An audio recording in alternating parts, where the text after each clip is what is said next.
आज के क्लास में हम लोग शुरुआत करने जा रहे हैं अपने क्लास 7 के साइंस में एक और नया चैप्टर का नाम है हीट। इसके पहले हम लोगों ने 3 चैप्टर को कम्प्लीटली ख़त्म कर रखा है, वो डिस्कस हम लोग कर चुके हैं अपना 3 चैप्टर नंबर 1, 2 और 3। आज हम लोग स्टार्ट करेंगे अपने क्लास 7 के साइंस में एक और नया चैप्टर का नाम है हीट, यानी कि गर्म के चीज़ों के बारे में हम लोग डिस्कस करेंगे। हीट का मतलब क्या होता है? गर्म, है ना, गर्म, जो भी आप बोल लो। इन्हीं के बारे में हमारा ये पूरा का पूरा चैप्टर और पूरा क्लास हमारा होने वाला है। जितना सिंपल चैप्टर का नाम दिख रहा है उतना ही सिंपल हमारा ये चैप्टर भी है। हीट के बारे में हम लोग बात करेंगे। आखिर हीट क्या होता है, हीट को मेजर कैसे करते हैं, हीट का क्या इस्तेमाल है, हम लोग हीट का कैसे किस किस रूप में इस्तेमाल करते हैं, हर प्रकार के चीज़ों के बारे में डिस्कशन चलेगा। तो चलिए शुरुआत करते हैं। सबसे पहला टॉपिक है हमारा हॉट एंड कोल्ड। सिंपल सा मतलब है ठंडा और गर्म, मतलब हॉट का मतलब गर्म और कोल्ड का मतलब ठंडा। इन चीज़ के बारे में हम लोग डिस्कस करते हैं। बहुत सिंपल चैप्टर है तो बहुत जल्दी ख़त्म हो जाएगा, बस आपको सुनते चलना है बैठ के और चीज़ों को समझते चलना है। देखिए पहला पॉइंट लिखा हुआ है, in our day to day life we come across a number of objects, some of them are hot and some of them are cold. देखो हम लोग अपने एवरीडे लाइफ की यदि बात करें तो बहुत सारी चीज़ें हम लोग डेली इस प्रकार के चीज़ों को देखते हैं, फील करते हैं। जो कुछ चीज़ होता है जो ठंडा होता है, कुछ चीज़ होता है जो गर्म होता है कि नहीं। एग्जाम्पल के तौर पे यदि आप कोल्ड ड्रिंक पीते हैं तो ठंडा होता है, यदि आप फ्रिज का पानी पीते हैं तो ठंडा होता है ना। उसी प्रकार से यदि आप सुबह सुबह लंच करके ब्रेकफास्ट करके जाते हैं अपने स्कूल, वो भी तो वो ब्रेकफास्ट गर्म होता है। आप रात में खाना खाते हैं, डिनर करते हैं, वो भी गर्म होता है। मतलब यही केवल कोल्ड ड्रिंक, पानी, ब्रेकफास्ट, डिनर ही केवल एग्जाम्पल नहीं है हॉट और कोल्ड का। हम लोग अपने एवरीडे लाइफ में से बहुत सारी चीज़ों को देखते हैं, ऑब्जर्व करते हैं, जो कि 2 ही प्रकार का होता है, या तो वो गर्म होता है या फिर वो ठंडा होता है। तो गर्म कुछ चीज़ें हैं, कुछ चीज़ें ठंडा भी है। इस प्रकार के ऑब्जेक्ट्स को हम लोग डेली देखते हैं, ठीक है। जैसे 1-2 एग्जाम्पल यहाँ पे दिया गया है, हालांकि यहाँ पे एग्जाम्पल भी बहुत कम दिया गया है, इससे ज़्यादा आप लोग ऑलरेडी जानते हैं। जैसे आपको यदि एग्जाम्पल दिया जाए कि 10 ऐसा चीज़ बताओ जो गर्म होता है, तो आप बहुत सारी चीज़ें बता देंगे, है ना। खाना जितना है सब गर्म होगा हमारा, यदि गर्म आप खाना खा रहे हैं तो। फिर से कोल्ड ड्रिंक जितना है उसको पीने का मज़ा कब है? जब वो ठंडा होता है तब, है ना। तो कहने का मतलब है कि गर्म और ठंडा का एग्जाम्पल आपके पास कम ही नहीं है, एग्जाम्पल उसका दुनिया भर का है। बस 1-2 एग्जाम्पल देख के हम लोग इसको समझ लेंगे और आगे बढ़ जाएंगे। जैसे एग्जाम्पल के तौर पे T is hot and ice is cold. तो वैसी बात है, जो बेसिक चीज़ है। चाय नॉर्मली लोग कैसा पीता है? गर्म पीता है। उसी प्रकार से आइस जनरली कैसा होता है? ठंडा होता है। क्या आपने कोई गर्म आइस देखा है आज तक? होता ही नहीं है ना। तो ये चीज़ बेसिक है ठंडा और गर्म का एग्जाम्पल। हालांकि आज तो बहुत सारे लोग कोल्ड कॉफ़ी पीते हैं। हालांकि कॉफ़ी का जो असली स्वाद है, असली जो एंजॉयमेंट है, वो तो गर्म कॉफ़ी में है। लेकिन आज लोग कोल्ड कॉफ़ी भी पी रहे हैं, अच्छा लगता है। लेकिन वो एक तरीके से देखा जाए तो वो नया चीज़ है, जो पुराना चीज़ चलता आ रहा है, जो शुरू से चलता आ रहा है। कॉफ़ी पियो, चाय पियो, उसका नेचर कैसा होना चाहिए? गर्म होना चाहिए। तो उसका पीने का एंजॉय अलग है, मज़ा अलग है ना। आज तो कुछ भी आ गया है मार्केट में, कोल्ड कॉफ़ी आ गया है, कोल्ड टी आ गया है। इसका क्या मतलब है ना। आइस, बहुत अलग अलग चीज़ आ गया है। खैर आगे एग्जाम्पल आगे बढ़ेंगे हम लोग। तो वही हम कहना चाह रहे हैं कि बहुत सारा ऐसा एग्जाम्पल हमारे पास है और आप खुद भी एग्जाम्पल दे सकते हैं जिसको आप बोल सकते हैं कि हाँ ये ठंडा और ये गर्म है। तो एग्जाम्पल का कमी नहीं है ठंडा और गर्म का। बस एक एग्जाम्पल यहाँ पे आपको देके समझाया गया है कि टी जो है वो गर्म होता है और आइस जो है वो कोल्ड होता है। ये आप जानते ही, ऑब्वियस सी बात है। We cannot always rely on our sense of touch to decide whether an object hot और cold, sometimes it may deceive us. देखो केवल आप चीज़ों को छू के ये नहीं बता पाएंगे कि ये ठंडा है या गर्म है। बहुत बार धोखा भी हम लोग खा जाते हैं। मतलब हर चीज़ को टच करके आप नहीं बता सकते हैं कि ये गर्म है और ये ठंडा है। क्यों? क्योंकि इस चीज़ से यदि आप पता करने लग जाएं तो बहुत बार आपको गलत इन्फॉर्मेशन मिलेगा। तो बहुत बार बहुत सारी चीज़ें हम लोग अलग तरीके से भी पता करते हैं कि ये ठंडा है कि ये गर्म है, बिना उसको टच किए। दूसरे तरीके से कैसे करते हैं वो हम लोग आगे डिस्कस करेंगे। तो वही यहाँ पे लिखा हुआ है कि we can not always rely on our sense of touch to decide whether an object is hot और कोल्ड। तो हम अपने सेंस पे, यानी कि हम लोग छू के केवल टच करके ये नहीं बता सकते हमेशा कि कोई चीज़ ठंडा है और कोई चीज़ गर्म है। कई बार आपको जब आप टच करते हैं तो उससे कई बार आपको इन्फॉर्मेशन गलत मिल जाता है ना। लेकिन कुछ ऐसे तरीके हैं जिसका इस्तेमाल करके हम लोग एग्जैक्ट पता कर पाएंगे, वो भी बिना छुए, बिना टच किए, कि वाकई में वो ठंडा है कि गर्म है। उसका आगे हम लोग देख लेंगे। उसके लिए हम लोग क्या इस्तेमाल करेंगे। और reliable measure of the hotness of an object is its temperature. मतलब किसी भी चीज़ को यदि आप जानना चाहते हैं कि ठंडा है या गर्म है, सबसे बढ़िया तरीका क्या है उसका, क्या देख लो, टेम्परेचर देख लो, है ना। और टेम्परेचर को देखने का सबसे एक उपाय क्या है हमारा, किसका इस्तेमाल करना है हमको, थर्मोमीटर का। मतलब कोई चीज़ ठंडा है गर्म है ये आप हमेशा केवल टच करके नहीं बता पाएंगे। 99% केस में बता देंगे मान लीजिए, लेकिन एक केस में आप क्या कर जाओगे, गलत साबित हो जाओगे। लेकिन थर्मोमीटर आपको एग्जैक्ट बताता है कि कोई चीज़ ठंडा है या फिर कोई चीज़ गर्म है। इसमें गलती होने का चांस लगभग ना के बराबर होता है जब आप थर्मोमीटर का इस्तेमाल करते हैं तब। ठीक है, आगे बात करते हैं। थर्मोमीटर क्या होता है, देखो, temperature is measured by a device called thermometer. तो टेम्परेचर का मतलब ठंडा और गर्म, हाँ तापमान, इसको हम लोग पता करते हैं डिवाइस जिसका नाम क्या है, थर्मोमीटर। और थर्मोमीटर ऐसा नहीं है कि आप पहली बार वर्ड सुन रहे हैं या फिर आप इसको देखे नहीं हैं। जब जब आपको बुखार लगता है तब तब आपका डॉक्टर फीवर कैसे मेजर करता है, थर्मोमीटर को ही लगा के मेजर करता है ना। तो कैसे इसको इस्तेमाल करना होता है वो भी हम लोग आगे डिस्कस करेंगे। आगे बात करते हैं, अगला है मेजरिंग टेम्परेचर। अब टेम्परेचर को हम लोग मेजर कैसे करते हैं, आइए थोड़ा सा इसके बारे में बात करते हैं। पहले हम लोग डिस्कस करेंगे क्लिनिकल थर्मोमीटर। देखो ध्यान रखना है, थर्मोमीटर अलग अलग प्रकार के हो सकते हैं, लेकिन हम लोग जो इस्तेमाल करते हैं बुखार को नापने वगैरह के लिए, बुखार मेजर करने के लिए, उसको हम लोग कहते हैं क्लिनिकल थर्मोमीटर। ओके, तो हम लोग जो थर्मोमीटर इस्तेमाल करते हैं ना वो बहुत सिंपल थर्मोमीटर है, बहुत सिंपल है, वो फीवर वगैरह नापने के लिए काफ़ी होता है। लेकिन जो साइंटिस्ट थर्मोमीटर इस्तेमाल करते हैं वो बिल्कुल अलग होता है। साइंटिस्ट का थर्मोमीटर अलग होता है क्योंकि उनको क्या करना होता है, हर दिन रिसर्च करना होता है, नए नए चीज़ों के बारे में खोज करना होता है उनको। तो क्या लगता है सिंपल थर्मोमीटर से उनका काम बन जाएगा, बिल्कुल भी नहीं। एग्जाम्पल के तौर पे आपको और बताते हैं, जैसे सेल को यदि देखना हो तो सेल क्या है, हमारे बॉडी का सबसे छोटा पार्ट है। तो सेल क्या आप खुले आंखों से देख पाओगे, नहीं देख पाओगे। तो सेल को देखने के लिए हम लोग जो इस्तेमाल करते हैं माइक्रोस्कोप वो होता है कंपाउंड माइक्रोस्कोप।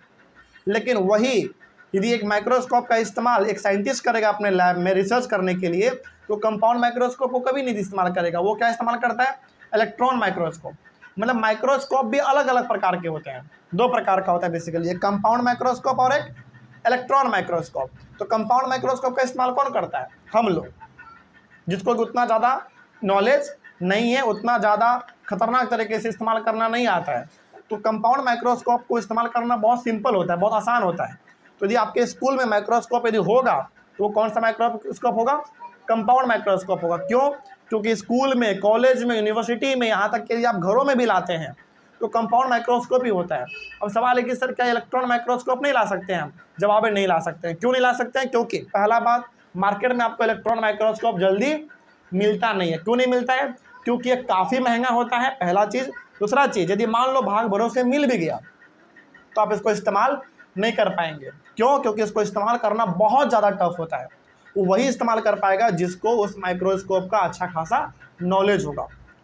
समझ रही है बात। तो माइक्रोस्कोप भी अलग प्रकार का होता है, थर्मोमीटर भी अलग प्रकार के होते हैं। तो हमारे मार्केट में जो थर्मोमीटर आता है वो कैसा थर्मोमीटर है, बहुत सिंपल है, बहुत आसान यूज करना है, क्लिनिकल थर्मोमीटर।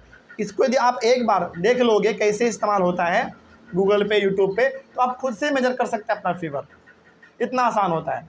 आप में से कुछ लोग किए भी होंगे। जैसे एग्जाम्पल के तौर पे हमको अपना फीवर यदि नापना होता है तो हम डॉक्टर के पास कभी नहीं जाते हैं। क्यों, क्योंकि थर्मोमीटर घर में है, इस्तेमाल करना आता है, तो उसको इस्तेमाल करके आप देख लो अपना फीवर कितना है। हाँ, बस उसको इस्तेमाल करना आना चाहिए। नहीं आता है तो एक बार डॉक्टर से सीख लो, है ना। वहाँ से नहीं सीखना है तो यूट्यूब पे कई सारे ऐसे डॉक्टर हैं जो कि आपको अपना अलग अलग चैनल बनाए हुए हैं, तो वहाँ से आप देख लो एक बार, है ना। तो थर्मामीटर इतना सिंपल होता है कि उसका इस्तेमाल हम लोग घर में बैठे कर सकते हैं, बहुत सिंपल होता है। ठीक है, तो हम लोग जो इस्तेमाल करते हैं थर्मामीटर वो कैसा होगा, क्लिनिकल थर्मामीटर होगा, मतलब बहुत ही सिंपल थर्मामीटर होता है जिसका इस्तेमाल एक छोटा सा बच्चा भी कर सकता है यदि वो सीख गया तो। ठीक है, आगे वो इसमें लिखा हुआ है कि the thermometer that measures our body temperature is called a clinical thermometer. तो वो थर्मामीटर जो हमारे बॉडी के टेम्परेचर को मेजर करे, ठंडा है कि गर्म है, बुखार है कि नहीं है, उसको हम लोग कहते हैं क्लिनिकल थर्मामीटर। ठीक है, अच्छा सवाल है, जब आपको बुखार होता है, जब आप डॉक्टर के पास जाते हैं, डॉक्टर आपका बुखार मेजर करता है थर्मामीटर, वो कौन सा थर्मामीटर है, यही थर्मामीटर है, क्लिनिकल ही है, क्योंकि उनको भी उतना खास प्रकार का इन्फॉर्मेशन नहीं है कि एडवांस कैसा इस्तेमाल करना है। यदि मान लो नॉलेज है भी उनको, तो वो एडवांस वाला क्यों इस्तेमाल करेगा, क्योंकि वो महंगा पड़ता है, इस्तेमाल करना बहुत टफ है। तो जब आसान से काम चल जा रहा है तो हार्ड वाला वो क्यों इस्तेमाल करेंगे, है ना, वही बात यहाँ पे लिखा हुआ है। आगे, अ clinical thermometer consist of a long narrow uniform glass tube. बहुत पतला होता है थर्मामीटर, बहुत लंबा भी होता है ना, और वो ग्लास का बना होता है। यदि आप उसको गौर से देखेंगे तो वो कैसा होता है, ग्लास का होता है, यानी कि शीशा का बना होता है, लेकिन हाँ वो शीशा थोड़ा सा ठोस होता है, मतलब ऐसा नहीं है कि आप उसको एक बार यदि गलती से गिर जाए तो वो टूट जाएगा। यदि आप लोकल थर्मामीटर खरीदे होंगे तो एक बार यदि टाइल्स पे गिर गया तो वो टूट भी जाता है, लेकिन यदि आपका थर्मामीटर अच्छा कंपनी का है तो वो गिर भी जाता है तो उतना कुछ खास फर्क नहीं पड़ता है। तो थर्मामीटर बेसिकली लंबा होता है, तो लॉन्ग यानी कि लंबा, नैरो यानी कि थोड़ा सा पतला होता है, और यूनिफॉर्म ग्लास ट्यूब यानी कि बिल्कुल सीधा होता है। यूनिफॉर्म का मतलब बिल्कुल सीधा होता है और वो ग्लास का बना होता है ना, ये आप लोग देखे होंगे। आगे, it has a bulb at one end, this bulb contains mercury. उसके उस थर्मामीटर में एक कोने में, दो कोना होगा, दो एंड होगा, एक लेफ्ट और एक राइट, तो एक तरफ उसमें मरकरी होता है जो कि बल्ब होता है बेसिकली, वो मरकरी एक तरीके से है। उसके अंदर आप देखते होंगे ना एक लिक्विड टाइप कुछ रहता होगा, वो क्या है, मरकरी है, और यही मरकरी है जो कि आपको आपके बॉडी के टेम्परेचर को मेजर करने में मदद करता है। ठीक है, आगे, mercury, outside the bulb a small shining thread of mercury can be seen. अच्छा, अब आपने जब भी थर्मामीटर में अपने टेम्परेचर को मेजर किया होगा तो आप क्या देखते होंगे, उसमें एक बहुत बिल्कुल बीचों बीच एक पतला सा वाइट लाइट। यदि आपने कभी अपने थर्मामीटर से अपने बॉडी के टेम्परेचर को मेजर किया होगा तो आप क्या देखते हैं कि कितना हमारे बॉडी का टेम्परेचर है, तो आप क्या देखते हैं, बिल्कुल थर्मामीटर के बिल्कुल बीच में एक बहुत पतला सा, बहुत छोटा सा एक वाइट लाइट होता है। तो जहाँ तक आ गया वहीं तक आपका क्या है, बॉडी का टेम्परेचर है। मान लो वो वाइट लाइट, अच्छा वाइट लाइट वो एक्चुअली में होता क्या है, मरकरी होता है। ठीक है, तो मान लो कि वो 80 डिग्री सेल्सियस पे आके रुक गया, मतलब आपके बॉडी का टेम्परेचर कितना है, 80 डिग्री सेल्सियस है। 90 पे आके रुक गया, मतलब आपके बॉडी का टेम्परेचर 90 डिग्री सेल्सियस है। तो बिल्कुल एक पतला सा, एक बिल्कुल छोटा सा लाइन होता है मरकरी का, वाइट होता है वो, और वो जहाँ पे आके रुक जाए उतना ही आपके बॉडी का टेम्परेचर है, सिंपल। ठीक है, आगे, the scale we use is the Celsius scale indicated by degree Celsius. देखो, सेल्सियस वाला भी थर्मामीटर आता है, फ़ारेनहाइट वाला भी आता है, केल्विन वाला भी आता है, लेकिन हम लोग जो समझते हैं सबसे आसान वो कैसा वाला, डिग्री सेल्सियस वाला, यानी कि हमारा जो टेम्परेचर उस थर्मामीटर में मेजर होता है वो किस में होता है, डिग्री सेल्सियस में होता है। फ़ारेनहाइट हम लोग को उतना समझ में नहीं आता है, केल्विन हम लोग को उतना समझ में नहीं आता है, हर किसी को समझ में, मान लो मतलब कुछ को समझ में आता भी है, लेकिन एक आम आदमी क्या समझता है, जनरली डिग्री सेल्सियस ज़्यादा समझता है वो, है ना। इसीलिए आपके घरों में, मेडिकल के पास, डॉक्टर के पास जो थर्मामीटर होता है वो कैसा वाला होता है, सेल्सियस वाला होता है। ठीक है, तो जो आपके टेम्परेचर को मेजर करेगा वो किस में मेजर करेगा, डिग्री सेल्सियस में मेजर करेगा। ठीक है, चलिए आगे बढ़ते हैं। A clinical thermometer reads temperature from 35 degree Celsius to 42 degree Celsius.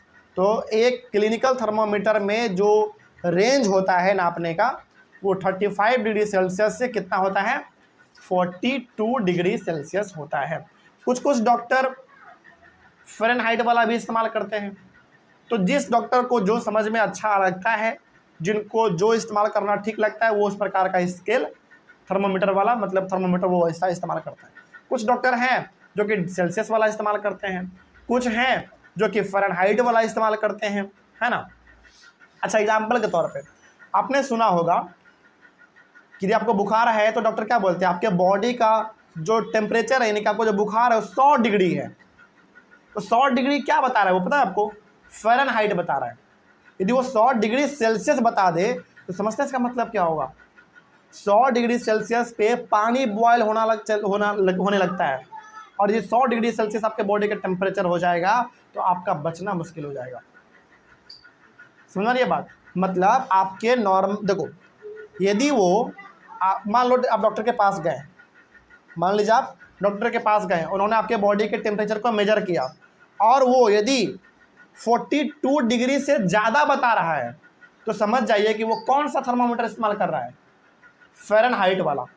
ठीक, क्योंकि एक नॉर्मल बॉडी का जो टेम्परेचर है वो 42 डिग्री सेल्सियस से ज़्यादा नहीं जा सकता। यदि गया तो फिर समझ लो आपको भयंकर बुखार है और आपको एक नॉर्मल डॉक्टर ठीक नहीं कर पाएगा।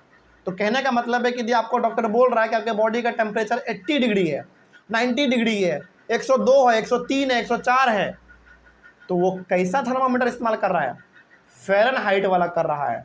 और यदि कोई डॉक्टर आपको बोल रहा है कि आपके बॉडी का टेम्परेचर 40 डिग्री है, 38 है, 39 है, 42 है, इसका मतलब वो कैसा इस्तेमाल कर रहा है थर्मामीटर? सेल्सियस वाला। क्योंकि अच्छा, सेल्सियस स्केल में कितना से कितना मेजर किया रहता है? उसमें कितना से कितना तक आपके अपने बॉडी टेम्परेचर को नाप पाओगे? 35 से लेकर 42। इतना ही क्यों? क्योंकि समझो, एक नॉर्मल आदमी का जो बॉडी का टेम्परेचर होता है वो कितना होता है? 35 डिग्री सेल्सियस। ठीक, और मैक्सिमम कितना जा सकता है एक नॉर्मल आदमी का बॉडी का टेम्परेचर? 42 जा सकता है। यदि 43, 44, 45 जा रहा है, इसका मतलब आप समझ जाओ आपको जो बुखार है वो थोड़ा भयंकर वाला बुखार है और आपको इमीडिएटली तुरंत एक अच्छे डॉक्टर से दिखाना चाहिए। समझ रही है बात?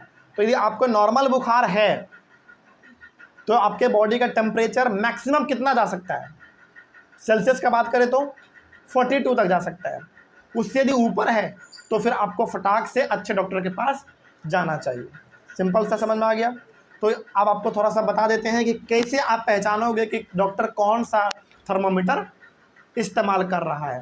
यदि वो आपके बॉडी का टेम्परेचर 42 से ज़्यादा बता रहे हैं, 50, 60, 70, 80, 90 ऐसा बता रहे हैं, तो समझ जाइए कि वो डॉक्टर कैसा वाला थर्मामीटर इस्तेमाल कर रहा है? फ़ारेनहाइट वाला। ठीक, क्योंकि फ़ारेनहाइट में टेम्परेचर दिखता तो बहुत ज़्यादा है लेकिन होता क्या है? कम है। मान लो वो 100 डिग्री बता रहा है तो 100 डिग्री बोलने के लिए केवल ज़्यादा है, लेकिन उतना ज़्यादा आपका बॉडी हीट नहीं होता, मतलब नॉर्मल ठीक ठाक आपको बुखार है।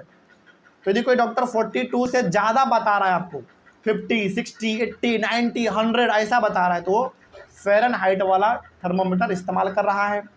और यदि कोई डॉक्टर आपको बता रहा है आपके बॉडी का टेम्परेचर कि आपको बुखार है 40 डिग्री, 41, 38, 39, है ना, इस प्रकार का बता रहा है, तो वो कैसा वाला थर्मामीटर इस्तेमाल कर रहा है? सेल्सियस वाला। समझ में आ गया बात? यदि आपसे कोई आप पूछे कि सेल्सियस वाले स्केल में 35 से लेकर 42 तक ही क्यों रहता है, उससे कम क्यों नहीं, उससे बेसी क्यों नहीं, तो सिंपल सा बताना है कि एक नॉर्मल आदमी का जो टेम्परेचर है बॉडी का वो 35 होता है और मैक्सिमम एक आदमी का टेम्परेचर कितना जा सकता है? 42 जा सकता है। यदि उससे ज़्यादा गया तो फिर आपको बुखार जो है वो थोड़ा सा ज़्यादा भयंकर वाला है, फिर आपको एक अच्छे डॉक्टर से दिखाने की ज़रूरत है। कोई दिक्कत नहीं। चलिए, जैसे हमको ना अब एक कहानी आपको याद बताते हैं, एक बचपन का कहानी है।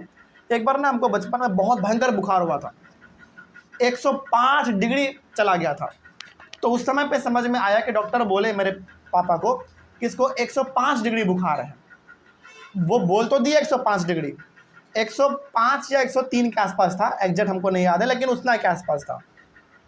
तो 105, 104, 103 बोलने में लगता है कितना ज़्यादा है, लेकिन आपको फीवर जो है वो नॉर्मल होता है, मतलब थोड़ा सा ज़्यादा होता है लेकिन इतना भी नहीं कि आपको बहुत ज़्यादा एक अच्छे डॉक्टर से दिखाने की ज़रूरत है। तो हमको उस समय पे लगता था बचपन में कि हमको 103 डिग्री बुखार है, 104 डिग्री बुखार है, 105 डिग्री बुखार है, तो हमको लगता था कि हमको बहुत भयंकर बुखार है। लेकिन आज समझ में आता है कि वो कौन सा स्केल इस्तेमाल कर रहे थे, कौन सा थर्मामीटर इस्तेमाल कर रहे थे? फ़ारेनहाइट वाला। लेकिन वही यदि वो बोलते कि आपके बॉडी का टेम्परेचर 42 है, 43 है, 44 है, 45 है, तो हमको उस समय पे क्या लगता, अरे कम तो है। लेकिन आज समझ में आता है कि वो कैसा वाला इस्तेमाल कर रहा होगा, सेल्सियस वाला इस्तेमाल कर रहा होगा। सिंपल। तो यदि आपके बॉडी का टेम्परेचर 35 से लेकर 42 के बीच में है तो वो थर्मोमीटर जो इस्तेमाल हो रहा है सेल्सियस वाला इस्तेमाल हो रहा है। यदि आपके बॉडी का टेम्परेचर 80, 90, 100 इस प्रकार का है तो फिर वो फ़ारेनहाइट वाला इस्तेमाल कर रहा है। पूरा कहानी समझ में आ गया। मेजरिंग टेम्परेचर, उसके बाद है हमारा रीडिंग अ थर्मोमीटर। चलिए,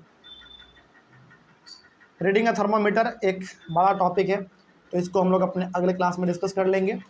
रीडिंग अ थर्मोमीटर मैंने कि एक थर्मोमीटर को कैसे आप रीड करोगे, कैसे इसका इस्तेमाल करोगे, इसको हम लोग अपने अगले क्लास में डिस्कस करेंगे। तब तक thank you very much. Next discuss करेंगे हम लोग reading a thermometer. Reading a thermometer का मतलब हो गया कि आप एक थर्मोमीटर को इस्तेमाल कैसे करेंगे। देखिए, एक बात ध्यान रखना है आपको, टॉपिक में है तो ये हमको पढ़ना पड़ेगा कि थर्मोमीटर को कैसे आप इस्तेमाल करेंगे, कैसे उसको पढ़ेंगे, कैसे उसको मतलब कैसे इस्तेमाल करना जानेंगे।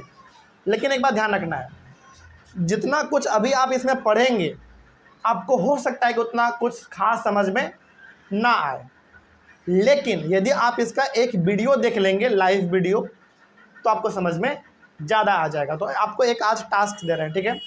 यदि आपके घर में एक थर्मामीटर है तो बहुत बढ़िया बात है, नहीं है तो आप अपने पापा से, मम्मी से, किसी से भी कह के अपने घर में एक थर्मामीटर खरीद के लेते आइए, क्योंकि आज ना कल कभी ना कभी वो काम देगा ही, है ना।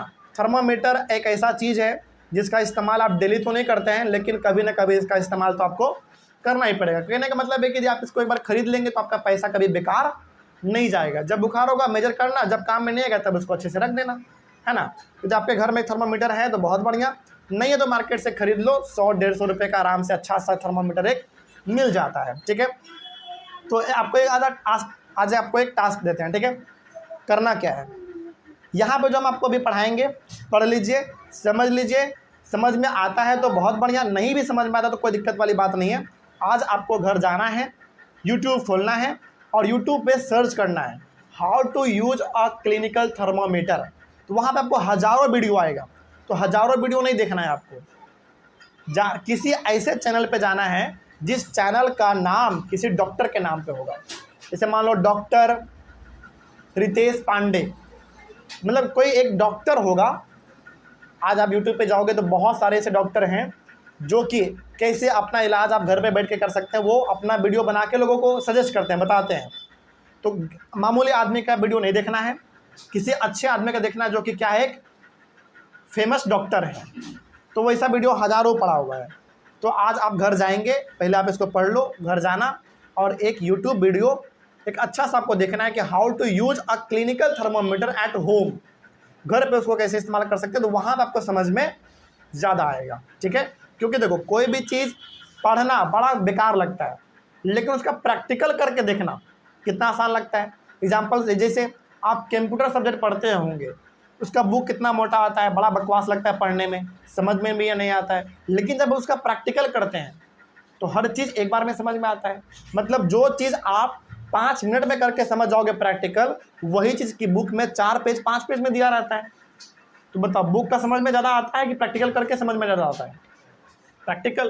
तो जब आप वीडियो देख लेंगे तो आपको समझ में ज़्यादा आएगा। तो ये आपका टास्क है, घर पे जाना है और आपको इसको ये करके आना है, और आप कल बताइएगा कि आपको समझ में आया कि नहीं आया, ठीक है। आगे बढ़ते हैं। पहला काम क्या करना है आपको, first note the temperature differences indicated between the 2 bigger marks. जब आप थर्मामीटर को ध्यान से देखेंगे ना, थर्मामीटर के दोनों तरफ, एक पीछे और एक आगे, 2 मार्क बना होता है, मतलब एक लाइन और एक लाइन, 2 लाइन बना रहता है बड़ा बड़ा। सबसे पहली बार आपको देखना है कि उसमें कितना टेम्परेचर फिलहाल अभी शो कर रहा है। आपने डब्बे से निकाला, उसको देखना है कि कितना टेम्परेचर उसमें अभी फिलहाल शो कर रहा है, पहला स्टेप। दूसरा step, also note down the number of divisions shown by smaller marks between these marks. मतलब वो जो 2 मेन पॉइंट है हमारा, एक सबसे आगे और एक सबसे पीछे, उसके बीच में छोटा छोटा पॉइंट कितना है ये आपको देख लेना है। जब आप थर्मामीटर को देखेंगे तो 2 बड़े पॉइंट होंगे, एक लास्ट में और एक पहले, उसके बीच में कई सारे छोटे छोटे पॉइंट होंगे, उसको देख लेना है कि कितना तक पॉइंट उसमें दिया गया है, छोटा छोटा पॉइंट कितना है। ठीक है, आगे wash the thermometer preferably with an antiseptic lotion. मतलब हालांकि यहाँ पे एंटीसेप्टिक लोशन का बात किया गया है, यदि मान लो आपके पास ये नहीं है तो आप एक बेसिक काम क्या कर सकते हैं, एक गिलास में हल्का ठंडा पानी लेना, फ्रिज का पानी, उसमें अपने थर्मामीटर को ज़्यादा नहीं कुछ मिनट के लिए 1-2 मिनट के लिए उसको आप रख देना। ठीक है, मतलब यदि आप मान लें आपके पास एंटीसेप्टिक सॉल्यूशन नहीं है तो फिर आप क्या करो, एक गिलास में ठंडा पानी लो, उस ठंडे पानी में अपने थर्मामीटर को डाल दो कुछ मिनट के लिए, 1-2 मिनट के लिए, उतना काफ़ी होगा। ठीक है, उसके बाद hold it formally and give it a few jerk. पानी में डाले रहो 1-2 मिनट, उसके बाद उसको बाहर निकालो, एक तरफ उसको पकड़ के जोर से उसको ऐसे हिलाओ। ठीक है, मतलब एक झटका दो उसमें। ठीक, आगे जो हम आपको बता रहे हैं ये आपने लाइव देखा होगा, डॉक्टर के पास जब आप जाते हैं तो आपने इसको देखा होगा। The jerk will bring the level of mercury down. ये जर्क जो आप देंगे, झटके से जो आप उसको ऐसे झाड़ेंगे, जो फटकार देंगे उसको, उससे क्या होगा, मरकरी यदि पहले से इधर उधर होगा तो वो क्या हो जाएगा, एडजस्ट हो जाएगा, है ना, जो कि आपको एक सही टेम्परेचर बताने में मदद करेगा। Ensure that it falls below 35 degree Celsius. यदि आप सेल्सियस वाला थर्मामीटर इस्तेमाल कर रहे हैं तो आपको ये देख लेना है कि जब आप थर्मामीटर का इस्तेमाल करने जा रहे हैं तो वो मरकरी 35 से कहाँ होना चाहिए, नीचे होना चाहिए। ठीक, मतलब उसमें लिखा रहेगा डिग्री, सब लिखा रहेगा 35, 30 इस प्रकार का लिखा रहेगा। तो आपको देखना है कि मरकरी का लेवल कहाँ जाना चाहिए, 35 से नीचे आ जाना चाहिए, फिर आप उसका इस्तेमाल करना स्टार्ट करेंगे। ठीक है, 25 हाँ, मतलब नीचे आना चाहिए 35 से बस। ठीक है, now place the bulb of the thermometer under the tongue. और वो जो बल्ब वाला पॉइंट है, मतलब उसका जो एक छोटा सा पतला वाला पॉइंट है, उसको अपने जीभ में रखना है। बहुत सारे डॉक्टर उसको बाह के नीचे भी रखते हैं, तो ऐसे जगह पे रखना है जहाँ पे गर्मी ज़्यादा प्रोड्यूस होता है। एग्जाम्पल आपका जीभ, एग्जाम्पल आपका बाह, जहाँ पे गर्मी ज़्यादा क्रिएट होता है। ठीक है, आगे तो अपने जीभ के नीचे थर्मोमीटर को रखना है कुछ मिनट के लिए, 1-2 मिनट काफ़ी होगा। After 1 minute take the thermometer out and note the reading. 1-2 minute के बाद उस थर्मोमीटर को बाहर निकालिए अपने जीभ से और उसके रीडिंग को देखिए। रीडिंग मतलब उसको गौर से देखोगे ना तो बिल्कुल थर्मोमीटर के बिल्कुल बीचों बीच एक पतला सा वाइट लाइन आपको दिखेगा। उसको देखना है कि वो कहाँ तक पहुँचा है, जहाँ तक पहुँचा रहेगा वही आपके बॉडी का क्या है, एग्जैक्ट टेम्परेचर है। तो वही लिखा हुआ है कि this is our body temperature. तो वो वाइट लाइन जहाँ तक होगा, जहाँ तक गया होगा, वही आपके बॉडी का क्या है, टेम्परेचर है। The temperature should always be stated with its unit degree Celsius. मान लो आप सेल्सियस वाला थर्मामीटर इस्तेमाल कर रहे हैं तो मान लो वो 40 पे आ गया, वो जो वाइट लाइट है मरकरी का वो 40 पे आ गया, तो आप क्या बोलोगे, 40 डिग्री सेल्सियस। 38 पे आ गया तो क्या बोलोगे आप, 30 डिग्री सेल्सियस। मतलब डिग्री सेल्सियस हम लोग उसको जोड़ देते हैं। ठीक है, आगे वही यदि आप फ़ारेनहाइट वाला इस्तेमाल करेंगे तो क्या बोलेंगे, डिग्री फ़ारेनहाइट, है ना। आगे the normal temperature of human body is 37 degree Celsius. एक आदमी का जो नॉर्मल टेम्परेचर होता है वो कितना होता है, 35 किसी का होता है, किसी का 36 होता है, किसी का 37 होता है। लेकिन जो एक एवरेज है सबका, मतलब एक एवरेज मोटा मोटी आप बोल सकते हैं अनुमान, एक नॉर्मल आदमी का नॉर्मल बॉडी टेम्परेचर कितना रहता है, 37 रहता है।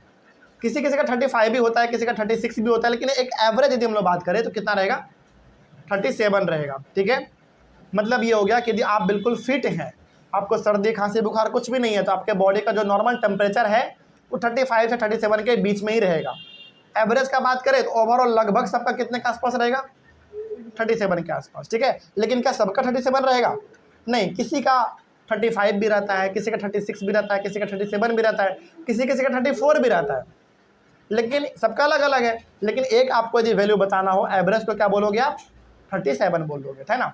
तो एक नॉर्मल आदमी का जो बिल्कुल फिट है उसका नॉर्मल बॉडी टेम्परेचर कितना रहेगा, 37 रहेगा। ठीक है, आगे the body temperature of every person में नॉट बी 37। वही बात है जो हमने कहा कि अब जरूरी नहीं है कि हर आदमी का 37 ही बॉडी टेम्परेचर रहे, किसी का थोड़ा कम भी रहता है, किसी का थोड़ा ज़्यादा भी रहता है, लेकिन एक एवरेज का बात करें तो कितना रहेगा, 37 ही रहेगा। It could be slightly higher और स्लाइटली लोअर, तो किसी का थोड़ा कम हो सकता है 37 से, किसी का 37 के आसपास रह सकता है, किसी का 37 से थोड़ा ज़्यादा भी रहता है कभी कभी। तो एक एवरेज का बात करें तो लगभग 37 रहेगा, लेकिन एग्जैक्ट नहीं है सबका, किसी का कम किसी का बेसी रहता है। आगे, actually normal temperature is the average body temperature of a large number of healthy person. वही बात है हमने जो कहा अभी आपको कि हर किसी का टेम्परेचर अपना अलग अलग होता है, लेकिन एक हेल्दी जो माना गया है, जो एक एवरेज माना गया, वो कितना माना गया है? 37 माना गया है। यानी कि आपके बॉडी का टेम्परेचर 35, 36, 37, यहाँ तक 38 तक भी है तो फिर आप फिट हैं, मतलब आपको कुछ प्रॉब्लम नहीं है। ठीक है, आगे उसके बाद उसके बाद है the clinical thermometer is design to measure the temperature of human body only. जो क्लिनिकल थर्मामीटर है, इसको इस तरीके से डिजाइन किया गया है कि इसका इस्तेमाल केवल कौन कर सकता है? आदमी कर सकता है। जानवर का थर्मामीटर ध्यान रखना अलग होता है। जानवर के डॉक्टर यदि आप कभी देखेंगे तो उनका थर्मामीटर थोड़ा बड़ा होता है, उनका सुई भी थोड़ा बड़ा होता है। तो जानवर का थर्मामीटर अलग होता है, इंसानों का थर्मामीटर थोड़ा अलग होता है। तो उसको हम लोग क्लिनिकल थर्मामीटर इस्तेमाल ज़्यादा करते हैं अपने बॉडी के टेम्परेचर को मेजर करने के लिए। आगे, the temperature of human body normally does not go below 35 degree Celsius और एबव 42 डिग्री सेल्सियस। देखो यहाँ पे भले लिख तो दिया है कि एक नॉर्मल आदमी का जो बॉडी टेम्परेचर है वो 35 से नीचे नहीं होना चाहिए, होता भी नहीं है, 42 से बेसी नहीं होना चाहिए, ये लिख तो दिया है, लेकिन कहीं हकीकत है नहीं। कई सारे आपको इंसान ऐसे मिल जाएंगे जिनका बॉडी का टेम्परेचर 34 भी होता है, 34.5 भी होता है, किसी का यहाँ पे मैक्सिमम लिखा हुआ है कि 42 से बेसी नहीं होना चाहिए, किसी का 43 भी होता है ना। मतलब कहने का जो है वो एक नॉर्मल आदमी का बॉडी टेम्परेचर 35 से 42 के बीच में रहता है, लेकिन ये हर एक इंसान के लिए सही नहीं है। किसी का 35 से कम भी होता है तो किसी का 42 से ज़्यादा भी होता है, लेकिन हाँ एवरेज जब आपसे पूछे तो आप यही चीज़ बताएंगे।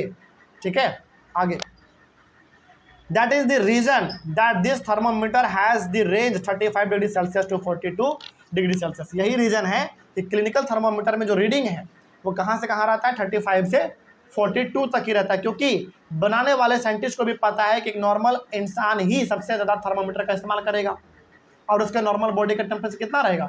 35 से 42 रहेगा, है ना। अब देखो, मान लो 1 लाख आदमी है, 1 लाख आदमी में 100-200 आदमी ऐसा है जिसके बॉडी का टेम्परेचर 34 हो जाता है, कभी कभी 43 हो जाता है, तो क्या उसके लिए आदमी अलग थर्मोमीटर बना देगा? मतलब बना भी देता है तो क्या कभी वो बिक पाएगा? कभी उसका सेल बढ़ पाएगा? नहीं बढ़ पाएगा। तो सबसे ज़्यादा सेल किसका होगा?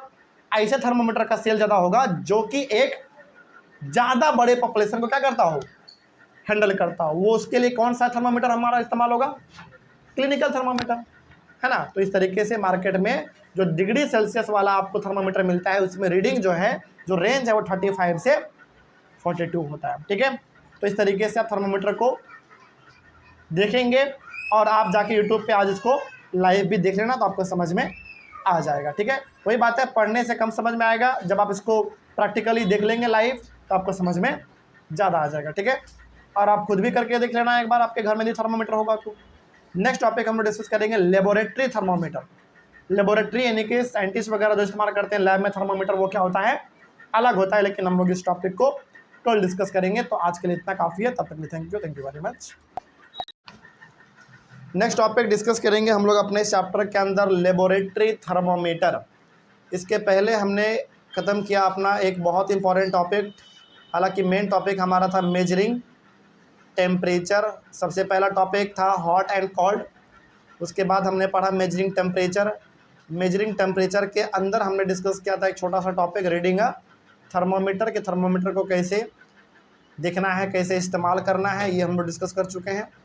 और आज स्टार्ट करेंगे एक नया टॉपिक। इसमें बस 3 ही पॉइंट है, लेकिन काफ़ी इंपॉर्टेंट पॉइंट है, तो इसको ध्यान से आप सुनेंगे, ध्यान से समझिए।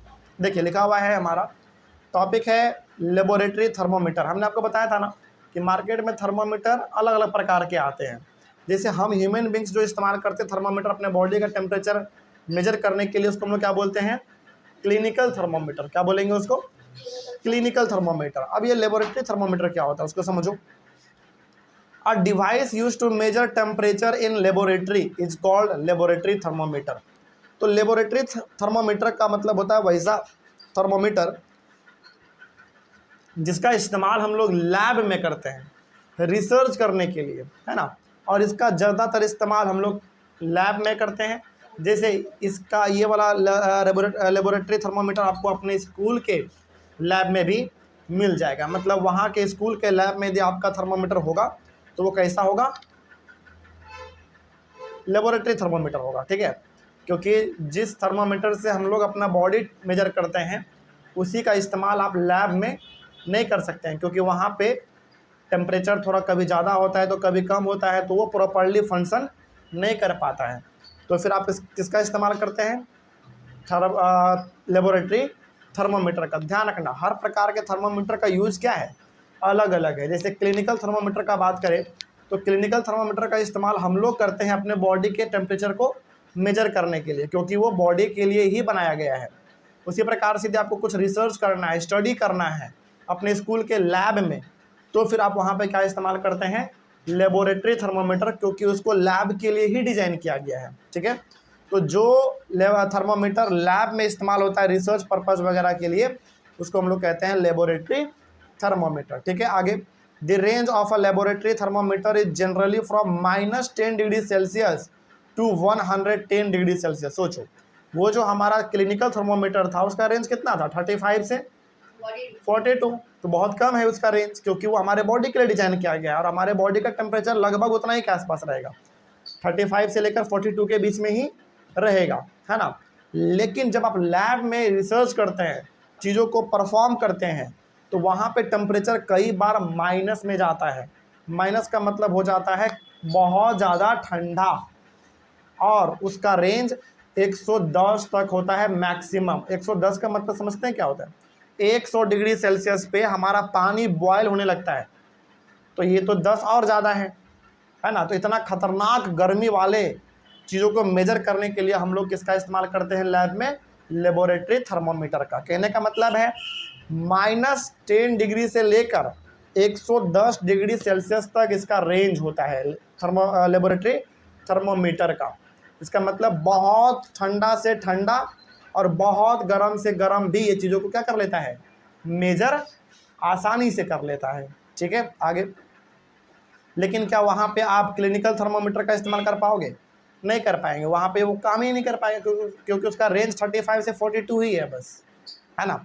आगे, a kink near the bulb prevents mercury level from falling on its own. तो हालांकि आपको अभी समझ में नहीं आएगा, लेकिन फिर भी एक समझ लो, एक उसमें किंक होता है, मतलब एक छोटा सा पॉइंट होता है बल्ब के पास लेबोरेटरी थर्मोमीटर में, जो कि मरकरी को नीचे आने से रोकता है। हालांकि ये चीज़ आप जब देखेंगे तो समझ में आपको थोड़ा ज़्यादा आएगा, ठीक है। तो आप इसको गूगल पे सर्च करोगे तो वहाँ पे आपको इसका पिक्चर भी दिख जाएगा, नहीं तो एनसीईआरटी बुक में भी इसका पिक्चर दिया हुआ है, वहाँ पे भी आप देख सकते हैं। थोड़ा सा बड़ा दिया हुआ है क्योंकि वो बड़ा ही थर्मामीटर होता है एनसीईआरटी बुक में, या फिर आपके पास कोई और भी बुक है तो उसमें भी यदि आप देखेंगे तो लेबोरेटरी थर्मामीटर दिख जाता है, ठीक है। तो ये हो गया हमारा लेबोरेटरी थर्मोमीटर के बारे में पूरा का पूरा जानकारी। तो लेबोरेटरी थर्मोमीटर में आपको 2-3 बात बस ध्यान रखना है। पहला ये कि इसको हम लोग लैब में इस्तेमाल करते हैं, इसीलिए इसका नाम पड़ा है लेबोरेटरी थर्मोमीटर। इसका जो रेंज है वो -10 डिग्री सेल्सियस से लेकर 110 डिग्री तक का इसका रेंज होता है। मतलब ये बहुत ठंडा से लेकर बहुत गर्म के चीज़ों को भी मेजर कर लेता है आसानी से। आइए नेक्स्ट टॉपिक है हमारा ट्रांसफ़र ऑफ हीट। अच्छा, आप में से कितने लोग ऐसा हैं जो मानेंगे कि हीट जो है ना वो ट्रांसफ़र हो सकता है। ट्रांसफ़र का मतलब है कि हीट जो है एक जगह से दूसरे जगह पे जा सकता है। एग्जाम्पल आपको बताते हैं, जैसे कभी भी आप अपने घर में ना गौर करना, आप किसी भी चीज़ को जब गर्म करते हैं तो वो हीट गर्म करते हैं उसको बीच में, लेकिन उसका हीट ट्रांसफ़र हो जाता है उसके बगल में भी। जैसे एग्जाम्पल आपको बताते हैं, एग्जाम्पल कोई एक प्लेट लीजिए, उस प्लेट को गैस के ऊपर रखिए, उस प्लेट के बिल्कुल बीच में आप उसको क्या करो, हीट दो, ठीक है। तो हीट तो आप दे रहे बीच में, लेकिन वो गर्म हो जाता है उसके लास्ट पॉइंट तक भी। जब आप एक बड़े से थाली को गैस के ऊपर रखते हैं तो उसको हीट तो हम बीच में दे रहे होते हैं, लेकिन उस थाली का जब आप लास्ट एज पकड़ते हैं, वो जो राउंड वाला गोल वाला हिस्सा होता है, वहाँ तक आपको गर्माहट महसूस होता है। क्यों? हमने तो वहाँ पे हीट भी नहीं दिया था। ऐसा क्यों हुआ? क्योंकि हीट क्या कर सकता है? ट्रांसफर कर सकता है। लेकिन क्या हर चीज में हीट ट्रांसफर होता है? नहीं, केवल किस में होगा? मेटल में होगा। मतलब जो चीज मेटल है, जैसे आयरन है ना, फिर से एल्यूमिनियम, कॉपर, इन प्रकार के चीजों में हीट क्या हो सकता है? ट्रांसफर हो सकता है। मतलब कि एक जगह से दूसरे जगह पे जा सकता है। एग्जाम्पल के तौर पे आप एक चम्मच लो, स्पून, उसको आप एक कोने में बस हीट करो, देखना वो हीट धीरे धीरे आपके हाथों तक पहुंच जाएगा और आपको हीट मतलब आपको गर्म लगेगा और आप उस चम्मच को छोड़ देंगे। तो फिर सवाल है कि सर हमने हीट तो केवल एक कोने में किया था, वो ट्रांसफर क्यों हो गया हमारे हाथों तक? क्योंकि आपका चम्मच क्या एक मेटल है, ठीक है, और मेटल में हीट क्या हो सकता है? ट्रांसफर हो सकता है। तो दिक्कत नहीं इसमें। चलिए आगे बढ़ते हैं, तो देखते हैं इसमें क्या लिखा हुआ है ट्रांसफर ऑफ हीट वाले टॉपिक में। पहला पॉइंट है, a frying pan becomes hot when kept on a flame. मतलब एक पैन, एक जो तावा होता है जिसको हम लोग आम भाषा में तावा कहते हैं या फिर आप उसको पैन कहते हैं, फ्राइंग पैन, जिसके ऊपर आप कोई चीज़ फ्राई कर सकते हैं, सब्जी या फिर ऑमलेट बनाते हैं, कुछ भी आप फ्राई करते हैं, तो उसको जब आप हीट देते हैं तो क्या केवल उसका बीच वाला जगह ही हीट होता है क्या? नहीं, वो फ्राइंग पैन पूरा गर्म हो जाता है, जो इस बात को इंडिकेट करता है कि फ्राइंग पैन कैसा था आपका, किस चीज़ से बना था? मेटल से बना था, पहला चीज़। दूसरा चीज़ कि उसमें हीट ट्रांसफ़र क्यों हुआ?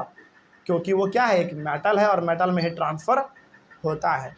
आगे, it is because the heat passes from the flame to the utensil. मतलब जब आप एक फ्राइंग पैन को गर्म करते हैं, हीट देते हैं, तो वो पूरा गर्म होता है, केवल एक पार्ट उसका गर्म नहीं होता, पूरा गर्म होता है, ठीक है।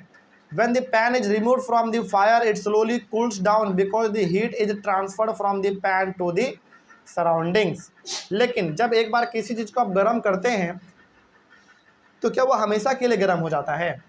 नहीं, जब तक वो फ्लेम पर है, जब तक वो आग पर है, तब तक लगातार उसको क्या मिल रहा है? हीट मिल रहा है, जिसके वजह से वो गर्म हो रहा है। लेकिन जब आप उसको एक बार फ्लेम पर से हटा देते हैं, आग पर से हटा देते हैं, तो फिर वो धीरे धीरे ठंडा होने लगता है। इसका मतलब है कि फिर वो हीट गया कहाँ? वो गर्म था लेकिन अब वो ठंडा हो रहा है, वो गया कहाँ हीट उसका? उसका हीट आसपास के माहौल में क्या हो गया? ट्रांसफ़र हो गया, ठीक है। जैसे मान लीजिए, आप इसको ऐसे समझिए, आपने एक फ्राइंग पैन को गर्म किया, हीट किया, तो जब तक वो आग पे रखा हुआ था तब तक वो बहुत गर्म था, लेकिन जैसे आपने उसको आग पर से उतारा, वो धीरे धीरे ठंडा होने लगता है, क्योंकि उसका हीट जो है वो क्या होने लगा? पूरे आसपास सराउंडिंग में डिस्ट्रीब्यूट हो गया। यही सिंपल सा रीजन है। आगे, so the heat flows from a hotter object to a cooler object. तो बताइए, हीट हमेशा किधर से किधर ट्रांसफर करेगा? हॉट से कोल्ड की ओर, है ना। इसीलिए आप देखते हैं कि चम्मच का एक हिस्सा आप गर्म करते हैं तो एक हिस्सा उसका ठंडा होता है, लेकिन जो ठंडा वाला हिस्सा होता है वो भी कुछ देर के बाद क्या हो जाता है? गर्म हो जाता है। इसका मतलब क्या है कि हीट किधर से किधर ट्रांसफर करता है? गर्म पार्ट से ठंडे पार्ट की ओर हीट ट्रांसफ़र करता है। कोई दिक्कत नहीं इसमें। तो यदि आपसे कोई सवाल पूछे कि बताओ हीट का ट्रांसफ़र किधर से किधर होता है, तो बताइएगा हॉटर से कूलर की ओर, मतलब कि गर्म से ठंडे की ओर हीट हमेशा ट्रांसफ़र होता है। कोई दिक्कत नहीं इसमें। चलिए आगे बढ़ते हैं। अगला है कंडक्शन। क्या होता है समझिए। The process by which heat is transferred from the hotter end to the cooler end colder end of an object is known as conduction. मतलब जब हीट गर्म वाले पार्ट से ठंडे वाले पार्ट की ओर भी आने लग जाए, ट्रांसफ़र होने लग जाए, तो इसी प्रोसेस को हम लोग क्या बोलते हैं? कंडक्शन बोलते हैं। जैसे एग्जांपल फिर से वही देते हैं, चम्मच का आप एक कोना बस गर्म कर रहे थे, उसका दूसरा कोना भी गर्म हो गया, जो कि पहले क्या था? ठंडा था। तो वो हीट धीरे धीरे ट्रांसफ़र होते होते होते होते किधर चला गया? ठंडे वाले पार्ट में भी चला गया। तो इसी प्रोसेस को हम लोग क्या बोलेंगे? कंडक्शन बोलेंगे। तो कोई पूछे यदि आपसे चलते फिरते कोई पूछ ले कि बताओ कंडक्शन का मतलब क्या होता है और आप उसे क्या समझते हैं, सिंपल से बताइएगा कि जब हीट हॉटर एरिया से कोल्डर एरिया में भी आने लग जाए, ट्रांसफ़र करने लग जाए, और कुछ देर के बाद जो ठंडा वाला पार्ट था वो भी क्या हो जाए? गर्म हो जाए, तो इस पूरे प्रोसेस को हम लोग कहते हैं कंडक्शन। क्या बोलोगे? कंडक्शन। सिंपल। तो यही चीज़ हमारा कंडक्शन कहलाएगा।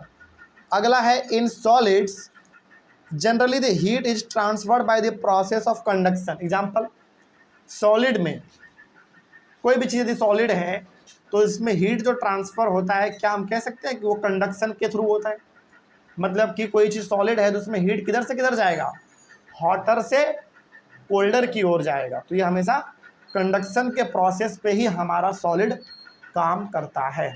ठीक है, आगे बात करते हैं। अगला है कंडक्टर्स। कंडक्टर्स क्या होता है, चलिए इसके बारे में भी समझ लेते हैं। The materials which allow heat to pass through them easily are called conductors of heat. For example aluminium, iron, copper, ये सब चीज़। तो कंडक्टर का मतलब होता है वैसा मटेरियल जिससे हीट क्या हो सकता है? ट्रांसफ़र हो सकता है, पास हो सकता है। अच्छा एक बात बताइए, क्या हीट हर प्रकार के ऑब्जेक्ट से पास हो सकता है? नहीं, वो ज़्यादातर किससे होता है? मेटल से।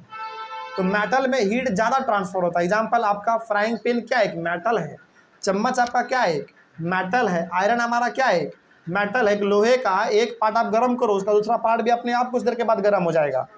छड़, रॉड, है ना, ये सब चीज़। तो ये सब हमारा कंडक्टर कहलाता है। तो कंडक्टर यदि कोई पूछे बताओ क्या है, तो सिंपल से बताना ऐसा मटेरियल है जिसमें हीट क्या हो सकता है?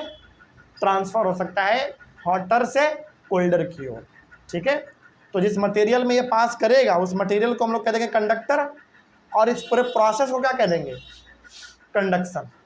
तो कंडक्शन अलग चीज़ है, ध्यान रखिएगा, और कंडक्टर अलग चीज़ है। तो कंडक्शन का मतलब सिंपल सा है, हीट हॉटर से कोल्डर की ओर जब आता है तो इस पूरे प्रोसेस को हम लोग कह देते हैं कंडक्शन। ठीक, और कंडक्टर का मतलब होता है वो मटेरियल जिसमें हीट हमारा ट्रांसफ़र होगा किधर से किधर? हॉटर से कोल्डर की ओर। तो उस मटेरियल को हम लोग कहेंगे कंडक्टर। तो दोनों में डिफरेंस है कि नहीं है? तो कंडक्टर क्या है? मटेरियल है। कंडक्शन क्या है? एक प्रोसेस है। ठीक है, चलिए अगला है हमारा। तो यदि कोई कंडक्टर का 2-3 एग्जाम्पल आपसे पूछ ले तो वो ये पूछना चाह रहा है कि वैसा मटेरियल बताइए जिससे क्या हो सकता है? हीट पास हो सकता है, ट्रांसफ़र हो सकता है। तो उसमें क्या बताओगे आप? आयरन, एल्यूमिनियम, कॉपर, ये सब बताएंगे। ये सब ऐसे मटेरियल हैं जिससे क्या होता है? हीट ट्रांसफ़र होता है, पास होता है। ठीक है, तो ये हमारा कंडक्टर कहलाएगा। अगला है इंसुलेटर, जस्ट इसका अपोजिट। कंडक्टर का जस्ट अपोजिट, उसका उल्टा। The materials which do not allow heat to pass through them easily are called poor conductors of heat. तो ऐसा मटेरियल जिसमें हीट हमारा ट्रांसफ़र नहीं होगा। एक तरफ जलाओगे, एक तरफ हीट करोगे तो एक ही तरफ हीट होगा, दूसरा तरफ हीट नहीं ट्रांसफ़र होगा। तो इस प्रकार के मटेरियल को हम लोग कह देते हैं इंसुलेटर्स। तो इंसुलेटर का मतलब हो गया कि जो मटेरियल हीट को ट्रांसफ़र क्या करे? ना करे। तो उस प्रकार के मटेरियल को हम लोग कह देते हैं इंसुलेटर्स। याद रहेगा, बहुत सिंपल है। इसका एग्जांपल आप क्या दे सकते हैं? प्लास्टिक। प्लास्टिक को आप एक तरफ गर्म करते हैं तो एक ही तरफ जलता है, क्या दूसरे तरफ जलता है क्या? नहीं, आप प्लास्टिक को पकड़ के जला लेते हैं, क्योंकि आपको पता है जिधर वो जल रहा है केवल उधर ही वो गर्म होगा। जिधर हम पकड़े हुए हैं उधर जब हीट आएगा तब गर्म होगा, है ना। तो प्लास्टिक में क्या हीट ट्रांसफ़र होता है? हाँ या ना बताइए? नहीं होता। उसी प्रकार से लकड़ी, क्या लकड़ी में हीट ट्रांसफ़र होता है? नहीं, लकड़ी का अभी जो पार्ट आप जलाएंगे केवल वही जलेगा, वहीं तक हीट रहेगा, वो आगे हीट नहीं बढ़ता है। तो ये हो गया हमारा इंसुलेटर। तो इंसुलेटर ऐसा मटेरियल होता है जिसमें हीट ट्रांसफ़र नहीं करेगा, हीट पास नहीं करेगा। ठीक है, हाँ, पेपर भी हमारा इंसुलेटर का एग्जाम्पल है। पेपर में भी आप जो कोना पेपर का जलाएंगे केवल वहीं पे आपको हीट महसूस होगा, जिधर आप पकड़े हुए रहेंगे उधर हीट महसूस नहीं होता है। कब महसूस होगा? जब वो हीट आपके बहुत नज़दीक आ जाएगा तब। ठीक है, तो वो भी हमारा क्या एक एग्जाम्पल है इंसुलेटर का। तो कपड़ा हो गया, कपड़ा, फिर से पेपर, प्लास्टिक, लकड़ी, मिट्टी, ये सब किसका एग्जाम्पल है? इंसुलेटर का है, जो हीट ट्रांसफ़र कभी नहीं करता है। ठीक है, आइए थोड़ा सा और आगे बढ़ते हैं। नेक्स्ट हम लोग डिस्कस करेंगे how does the heat transfer takes place in water. Water में कैसे हीट ट्रांसफ़र होता है? अच्छा, मेरा सबसे सवाल पहले आपसे ये है, क्या वाटर में हीट ट्रांसफ़र होता है? पहले ये बताइए। बिल्कुल होता है। एग्जाम्पल के तौर पे आप क्या करते हैं, जैसे एग्जाम्पल के तौर पे आप इसको ऐसे समझिए, एक बड़े से बर्तन में आप पानी लीजिए, आप उस पानी को गर्म करते हैं कहाँ पे, एक पार्ट पे, एक जगह नीचे में, लेकिन वो पानी तो ऊपर भी गर्म हो जाता है। जैसे मान लीजिए आपने एक बहुत बड़ा बर्तन लिया, उसमें पूरा पानी आपने भर दिया पूरी तरीके से, आप उसको गैस स्टोव पे रख दिए हैं और उसको हीट दिए जा रहे हैं, तो वो हीट केवल उसको मिल कहाँ रहा है, बिल्कुल नीचे एक छोटे से एरिया तक, लेकिन आप कुछ देर के बाद देखते हैं 15-20 मिनट के बाद कि वो पूरा पानी ऊपर तक गर्म हो चुका होता है। इसका मतलब है कि वाटर में हीट ट्रांसफ़र करता है।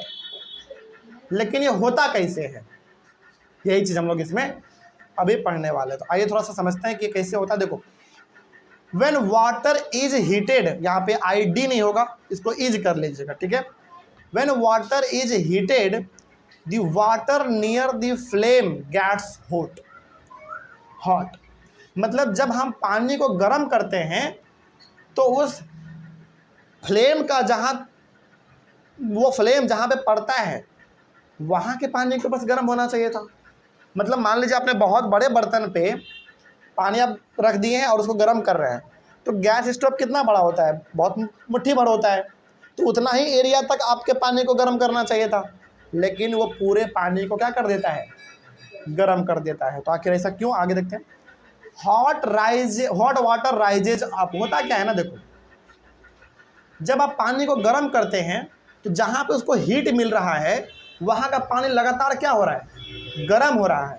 और गर्म पानी का एक खूबी है कि वो एक बार यदि गर्म हो जाएगा तो वो कहाँ चला जाएगा, ऊपर चला जाएगा, क्योंकि गर्म पानी हो जाता है हल्का, भारी नहीं होता, वो हल्का हो जाता है वेट में।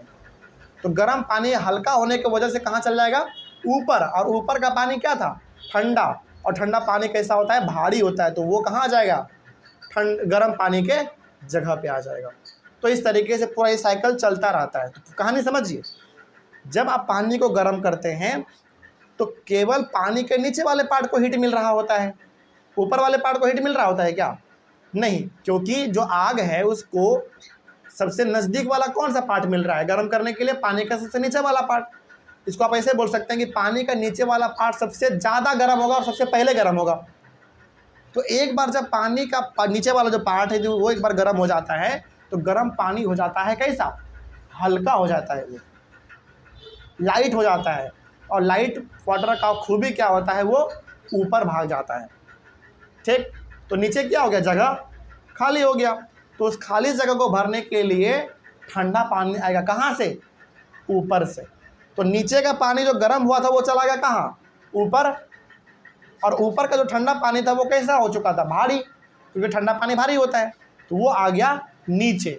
तो गर्म पानी चला गया ऊपर और ठंडा पानी आ गया नीचे, गर्म पानी ऊपर, ठंडा पानी नीचे। तो ये साइकिल लगातार हमारा चलता रहता है, जिसके वजह से कुछ देर के बाद आप देखते हैं कि पूरा पानी ही क्या हो चुका, गर्म हो चुका। तो इसी तरीके से हमारा पानी में हीट ट्रांसफ़र होता है, कोई दिक्कत इसमें। इसीलिए जब आप देखते हैं पानी जब बहुत गर्म हो जाता है तो वो पानी ना, उसमें बुलबुला छूटने लगता है। बुलबुला छूटने का मतलब है कि बहुत तेज़ी में नीचे का पानी ऊपर आ रहा है और ऊपर का पानी नीचे जा रहा है। तो इसी तरीके से हीट हमारा होता है ट्रांसफ़र वाटर में। ये पूरा कहानी आपको याद रखना है कि वाटर में हीट कैसे ट्रांसफ़र होगा, ध्यान रखना। बस सिंपल सा समझिए कि पानी का जो नीचे वाला पार्ट है वो सबसे पहले गर्म होगा, क्योंकि आगे के नज़दीक है वो, है ना। और जो पानी नीचे गर्म हो चुका है, तो गर्म पानी का नेचर क्या होता है, हल्का, लाइट, तो वो कहाँ भाग जाएगा, ऊपर भाग जाएगा, क्योंकि हल्का हो चुका है वो तो ऊपर चला जाएगा। और जो ऊपर में ठंडा पानी था उसका नेचर कैसा है, भारी, तो वो आ जाएगा नीचे। तो अब जो नीचे पानी आया ठंडा वाला वो भी क्या होने लगेगा, गर्म होने लगेगा, तो फिर से वो ऊपर जाएगा, जो फिर ऊपर में ठंडा पानी होगा फिर वो नीचे आएगा। इस तरीके से पूरा साइकिल चलता रहता है और पूरा पानी हमारा गर्म हो जाता है। आगे, the cold water from the sides moves down towards the source of heat. तो जो आसपास ठंडा पानी था वो नीचे आ जाएगा गर्म होने के लिए, और जो गर्म पानी नीचे था वो कहाँ चला जाएगा, ऊपर चला जाएगा। तो ये हमारा चीज़ चलता रहता है। This water also gets hot and rises and water from the sides moves down.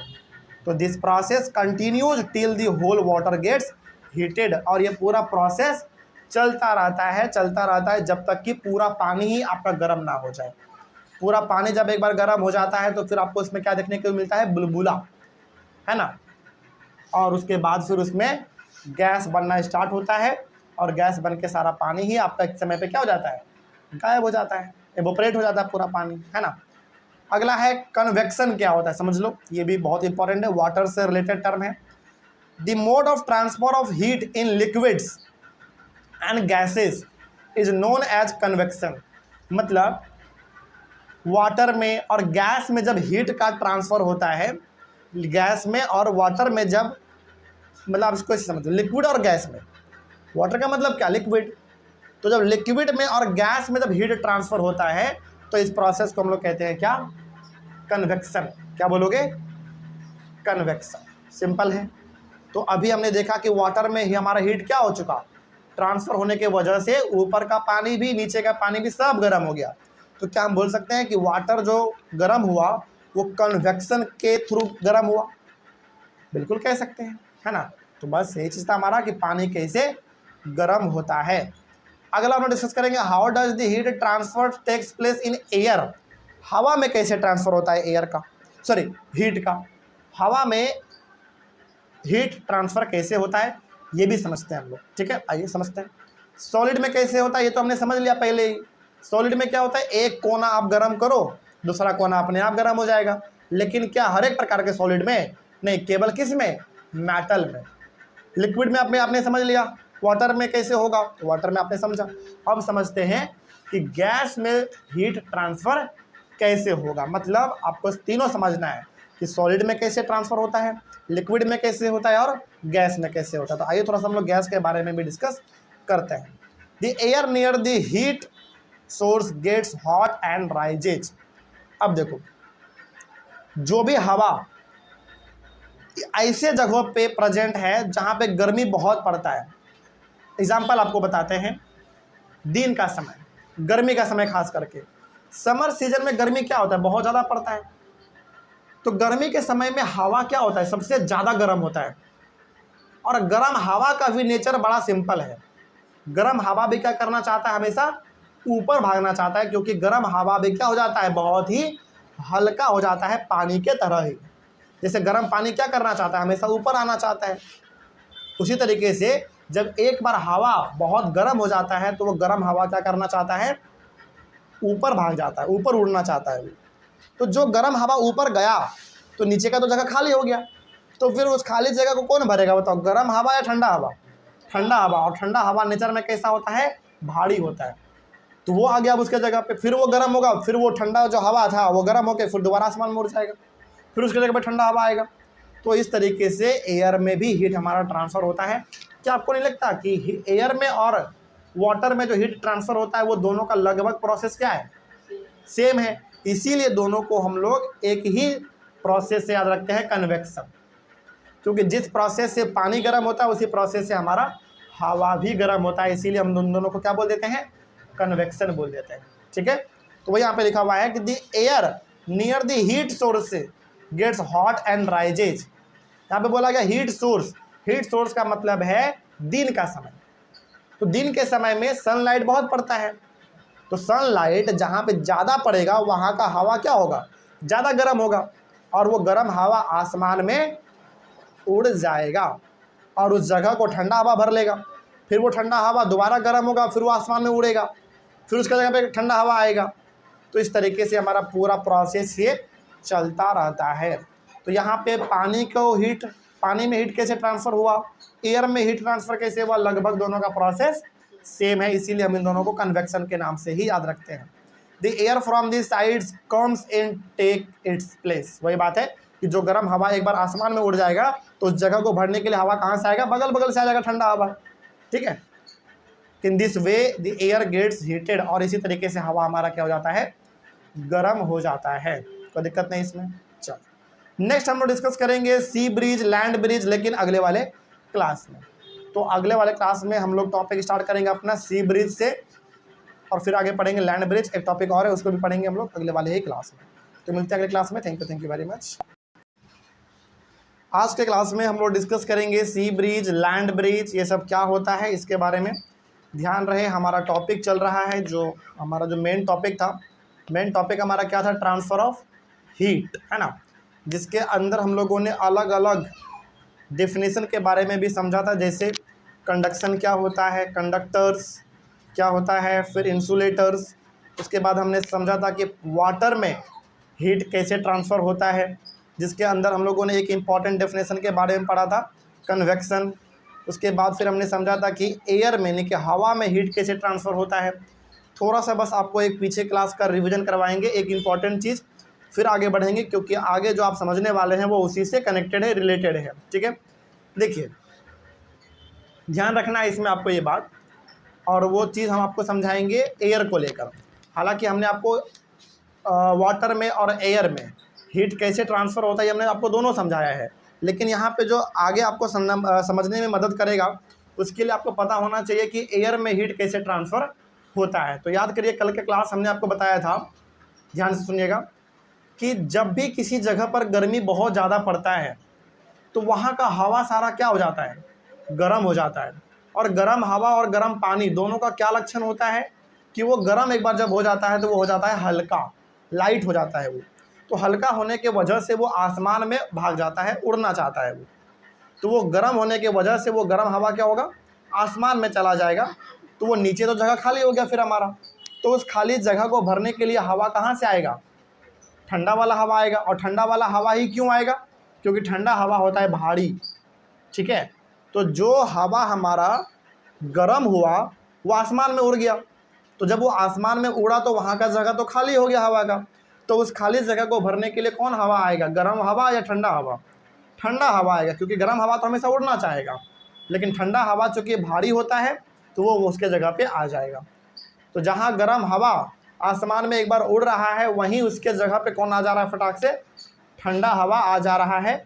उसके बाद फिर वो ठंडा हवा क्या हो जाएगा, कुछ देर के बाद गर्म हो जाएगा, फिर वो खुद आसमान में उड़ जाएगा, फिर उसके जगह पे फिर ठंडा हवा आएगा। तो ये प्रोसेस लगातार चलता रहता है। ये इसलिए समझा रहे हैं क्योंकि आपको सी ब्रिज समझना है अभी और लैंड ब्रिज समझना है, तो इन दोनों को समझने में ये आपको हेल्प करेगा। ठीक है, तो आइए समझते हैं कि सी ब्रिज क्या होता है और लैंड ब्रिज क्या होता है। देखिए ध्यान से समझिएगा, क्योंकि इन दोनों में बहुत कन्फ्यूजन होता है हमेशा, तो इसको क्लियर कर लेना है अच्छे तरीके से। सबसे पहला पॉइंट लिखा हुआ है, during the day the land gets heated faster than the water. दिन के समय में जमीन ज़्यादा जल्दी गर्म होता है, पानी थोड़ा लेट से गर्म होगा। ठीक है, इस बात को ध्यान रखना है। मतलब दिन के समय में सनलाइट तो पानी पे भी पड़ता है, ज़मीन पे भी पड़ता है। यहाँ पे पानी के तौर पे आप इसको समझ सकते हैं समुद्र को, सी को, है ना। और उसके बगल में जो ज़मीन है हमारा, जैसे एग्जांपल के तौर पे हमारा इंडिया का कुछ ऐसा स्टेट है जो कि बिल्कुल समुद्र के बगल में है। एग्जांपल गुजरात, महाराष्ट्र, गोवा, केरल, तमिलनाडु, कर्नाटक, है ना, ये सब जो है समुद्र के बगल में, उड़ीसा, बंगाल, ये सब समुद्र के बगल में हमारा स्टेट है। और इसके बगल में क्या है, फिर पानी है, समुद्र है। तो दिन के समय में क्या होता है, इन सारे ज़मीन पे जो गर्मी पड़ता है, वो गर्मी पड़ने की वजह से ज़मीन जल्दी हीट हो जाता है, और पानी को हीट होने में क्या लगता है, टाइम लगता है। ठीक है, आगे तो हर एक पॉइंट को अभी बस ध्यान में रखना है, तो आपको कहानी आगे समझ में आएगा। The air over the land become hotter and rises up. यहाँ पे राइजेज अप होगा, RISES, ये 3 हो चुका है यहाँ पे, लेकिन इसको कट कर लीजिएगा। ठीक है, यहाँ पे 3 नहीं होगा, राइजेज होगा। ओके, तो होगा क्या, दिन के समय में चूंकि ज़मीन जल्दी गर्म हो जा रहा है, पानी थोड़ा लेट से गर्म हो रहा है, तो ज़मीन जो जल्दी गर्म हो गया है उसके ऊपर जो हवा है, तो बताइए वो भी जल्दी गर्म होगा कि नहीं होगा? बिल्कुल। तो ज़मीन के ऊपर जो हवा है वो जल्दी गर्म होगा, क्योंकि वो जल्दी गर्म होगा क्योंकि ज़मीन भी हमारा क्या हो चुका था, बड़ा जल्दी गर्म हो चुका था। ठीक है, आगे। और जब एक बार वो हवा गर्म हो जाएगा तो वो गर्म हवा कहाँ चला जाएगा, आसमान में चला जाएगा। राइजेज आपका मतलब वो आसमान में उड़ जाएगा। The cooler air from the sea rushes in towards the land to take its place. अब जो हमारा गर्म हवा ज़मीन के ऊपर से आसमान में उड़ा है, उस जगह तो ज़मीन के ऊपर हवा खाली हो गया हमारा। फिर तो उस खाली जगह को भरने के लिए हवा हमारा कहाँ से आएगा? समुद्र है बगल में, तो उधर से ठंडा हवा हमारा किधर आएगा? उस खाली ज़मीन पे आएगा, जहाँ का गर्म हवा होके वो आसमान में उड़ गया था। तो कहानी समझ में आ रहा है पूरा? तो एक बार फिर से समझा देते हैं, क्योंकि बहुत इंपॉर्टेंट है ये। देखिए, दिन के समय में ज़मीन जल्दी गर्म होता है और पानी थोड़ा लेट से गर्म होता है। सबसे ज़्यादा और सबसे जल्दी गर्म कौन हुआ? ज़मीन। तो ज़मीन के ऊपर जो हवा है वो भी तो गर्म होगा ना फिर। तो ज़मीन के ऊपर जो हवा है वो गर्म होने की वजह से वो आसमान में उड़ गया। अब उस ज़मीन पे हवा का हो गया कमी, तो उस जगह को भरने के लिए बगल में जो समुद्र है, ओशन है, वहाँ से ठंडा हवा आएगा उसके जगह पर जहाँ से गर्म हवा हमारा उड़ गया था। अब वो ठंडा हवा आया हमारा वहाँ पे, कुछ देर के बाद वो ठंडा हवा भी क्या हो जाएगा? गर्म हो जाएगा। फिर वो आसमान में उड़ जाएगा। फिर उस जगह को भरने के लिए फिर से समुद्र से क्या आएगा? ठंडा हवा आएगा। तो ये प्रोसेस दिन में लगातार चलता रहता है। ठीक है, आगे बढ़ते हैं। The warm air from the land moves towards the sea to complete the cycle. अब हुआ क्या? तो ये जो हमारा गर्म हवा आसमान में उड़ गया और इधर से जो ठंडा हवा हमारा समुद्र से आया ज़मीन की ओर, तो यहाँ पे ध्यान से समझना है, ये जो गर्म हवा हमारा उड़ा है वो किधर जाएगा? उड़ के समुद्र की ओर। क्योंकि देखो, एक सिंपल सा कहानी समझिए, समुद्र से ठंडा हवा आपका आ रहा है, तो समुद्र के ऊपर जो हमारा हवा है वो भी क्या हो रहा है? कम हो रहा है ना। तो वहाँ पे क्या चल जाएगा? गर्म हवा चल जाएगा। तो सिंपल सा कहानी समझना है कि दिन के टाइम पे जो ज़मीन के ऊपर हमारा हवा है वो जल्दी गर्म होने के वजह से वो आसमान में उड़ के किधर की ओर चल जाएगा? समुद्र की ओर चल जाएगा। और समुद्र का ठंडा हवा कहाँ आ जाएगा? ज़मीन की ओर आ जाएगा, जहाँ पे गर्म हवा कहाँ उड़ गया था? आसमान पे उड़ गया था, उस जगह को वो भरने के लिए आ जाएगा। कहानी सिंपल है। तो इसी को हम लोग कहते हैं सी ब्रीज। तो सी ब्रीज में आपको मात्र एक बात ध्यान रखना है कि the air from the sea is called the sea breeze. तो बताइए, सी ब्रिज में, तो सी ब्रिज में आपको एक बात बस ध्यान रखना है कि सी ब्रिज में हवा कहाँ से आएगा? समुद्र से आएगा ज़मीन की ओर। इसी को हम लोग कहते हैं सी ब्रिज। तो सी ब्रिज हमारा ख़त्म तो हो गया, लेकिन एक बार पूरा इसका कंक्लूजन समझ लेते हैं, क्योंकि इसी का जस्ट उल्टा किस में होगा? लैंड ब्रिज में होगा। ठीक है, तो ध्यान रखना है। सी ब्रिज में क्या होता है? दिन के टाइम पे ज़मीन ज़्यादा गर्म होता है और जल्दी गर्म होता है। किसके कंपैरिजन में? पानी के कंपैरिजन में, समुद्र के कंपैरिजन में। तो चूंकि ज़मीन ज़्यादा जल्दी गर्म हो जा रहा है, तो उसके ऊपर जो हवा है वो भी जल्दी गर्म होगा। तो वो गर्म होके हवा कहाँ चला जाएगा? आसमान की ओर जाएगा। लेकिन आसमान की ओर भी वो कहाँ चला जाएगा फिर? समुद्र की ओर। ठीक है, और वो जो जगह हमारा खाली हुआ है ज़मीन के ऊपर, गर्म हवा होने से वो आसमान में चला गया, तो वो जगह तो खाली हो गया। तो ज़मीन के ऊपर जो हवा हमारा खाली हुआ है, जगह जो खाली हुआ है, उस खाली जगह को भरने के लिए हमारा ठंडा हवा किधर से आएगा? समुद्र से आएगा, है ना। तो गर्म हवा आसमान में उड़ के समुद्र की ओर चल जाता है और ठंडा हवा समुद्र से ज़मीन की ओर आ जाता है। फिर वो कुछ देर के बाद गर्म होगा, फिर वो आसमान में उड़ के समुद्र की ओर आ जाएगा, फिर ठंडा हवा ज़मीन की ओर आ जाएगा। तो ये पूरा प्रोसेस हमारा चलता रहता है। इसी को हम लोग कहते हैं सी ब्रिज। तो सी ब्रिज में हमेशा आप देख रहे हैं हवा हमारा उस खाली जगह को भरने के लिए किधर से आ रहा है? समुद्र से आ रहा है ठंडा हवा। तो इसी को हम लोग कहेंगे सी ब्रिज। तो सी ब्रिज में क्या ध्यान रखना है? सी ब्रिज से ध्यान रखना है कि हवा किधर से आएगा? सी से आएगा, समुद्र से आएगा। ठीक, कहाँ आएगा? उस खाली जगह को भरने के लिए जिस जगह से गर्म हवा हो के आसमान में उड़ गया था। ठीक है ना। तो ये हो गया हमारा सी ब्रिज। अगला है लैंड ब्रिज। तो आइए समझते हैं लैंड ब्रिज क्या होता है। देखो, the water cools down more slowly than the land. अब देखो, एक बात ध्यान रखना, नेचर का बड़ा सिंपल सा नियम होता है, जो चीज़ ज़्यादा गर्म होगा वो ठंडा होने के लिए भी ज़्यादा समय लेगा। समझ रही है बात? तो वही यहाँ पे लिखा हुआ है, the water cools down more slowly than the land. तो एक बात यहाँ पे ज़रा समझिएगा, इसको ऐसे समझो सिंपल सा, नेचर का एक नियम है, जो जितना टाइम लेगा गर्म होने में वो उतना ही टाइम लेगा ठंडा होने में। ठीक है, अब जैसे ज़मीन हमारा बहुत जल्दी हीट हो गया था दिन के समय में, तो वो बहुत जल्दी ठंडा भी हो जाएगा। उसी प्रकार से समुद्र का पानी बहुत टाइम लिया था गर्म होने में, तो उसको ठंडा होने में भी क्या लगेगा, टाइम लगेगा, है ना। तो सिंपल सा ध्यान रखना है, नेचर का एक बड़ा सिंपल सा नियम होता है कि जो जितना जल्दी गर्म होगा वो उतना जल्दी ठंडा भी होगा। ठीक, और जो ज़्यादा टाइम लगाएगा गर्म होने में वो ज़्यादा टाइम लगाएगा ठंडा होने में भी। तो वही यहाँ पे लिखा हुआ है कि the water cools down more slowly than the land. तो यहाँ पे पानी धीरे धीरे क्या होगा, ठंडा होगा। जो दिन के समय में पानी हमारा गर्म हुआ था, दिन के समय में क्या हुआ था, पानी धीरे धीरे गर्म हुआ था, लेकिन धीरे धीरे गर्म हुआ था। तो रात के समय में वही पानी जो है ठंडा होगा, वो भी बहुत धीरे धीरे धीरे धीरे, जबकि ज़मीन बहुत जल्दी ठंडा हो जाएगा। ज़मीन बहुत जल्दी ठंडा, देखो सिंपल सा ध्यान रखो, दिन के समय में सबसे जल्दी गर्म क्या हुआ था, ज़मीन। तो सबसे जल्दी ठंडा भी कौन होगा, ज़मीन। दिन के टाइम में धीरे धीरे गर्म कौन हुआ था, पानी। तो रात के समय में धीरे धीरे हमारा ठंडा कौन होगा, पानी। सिंपल सी बात है। तो वही बात यहाँ पे है कि दिन के समय में ज़मीन जल्दी गर्म हुआ था, तो रात के समय में वो जल्दी ठंडा भी होगा। उसी प्रकार से दिन के समय में पानी धीरे धीरे गर्म हुआ था, तो रात के समय में वो पानी धीरे धीरे भी क्या होगा, ठंडा होगा। तो दिन के समय में क्या हुआ ये हम लोगों ने सी ब्रिज में देखा।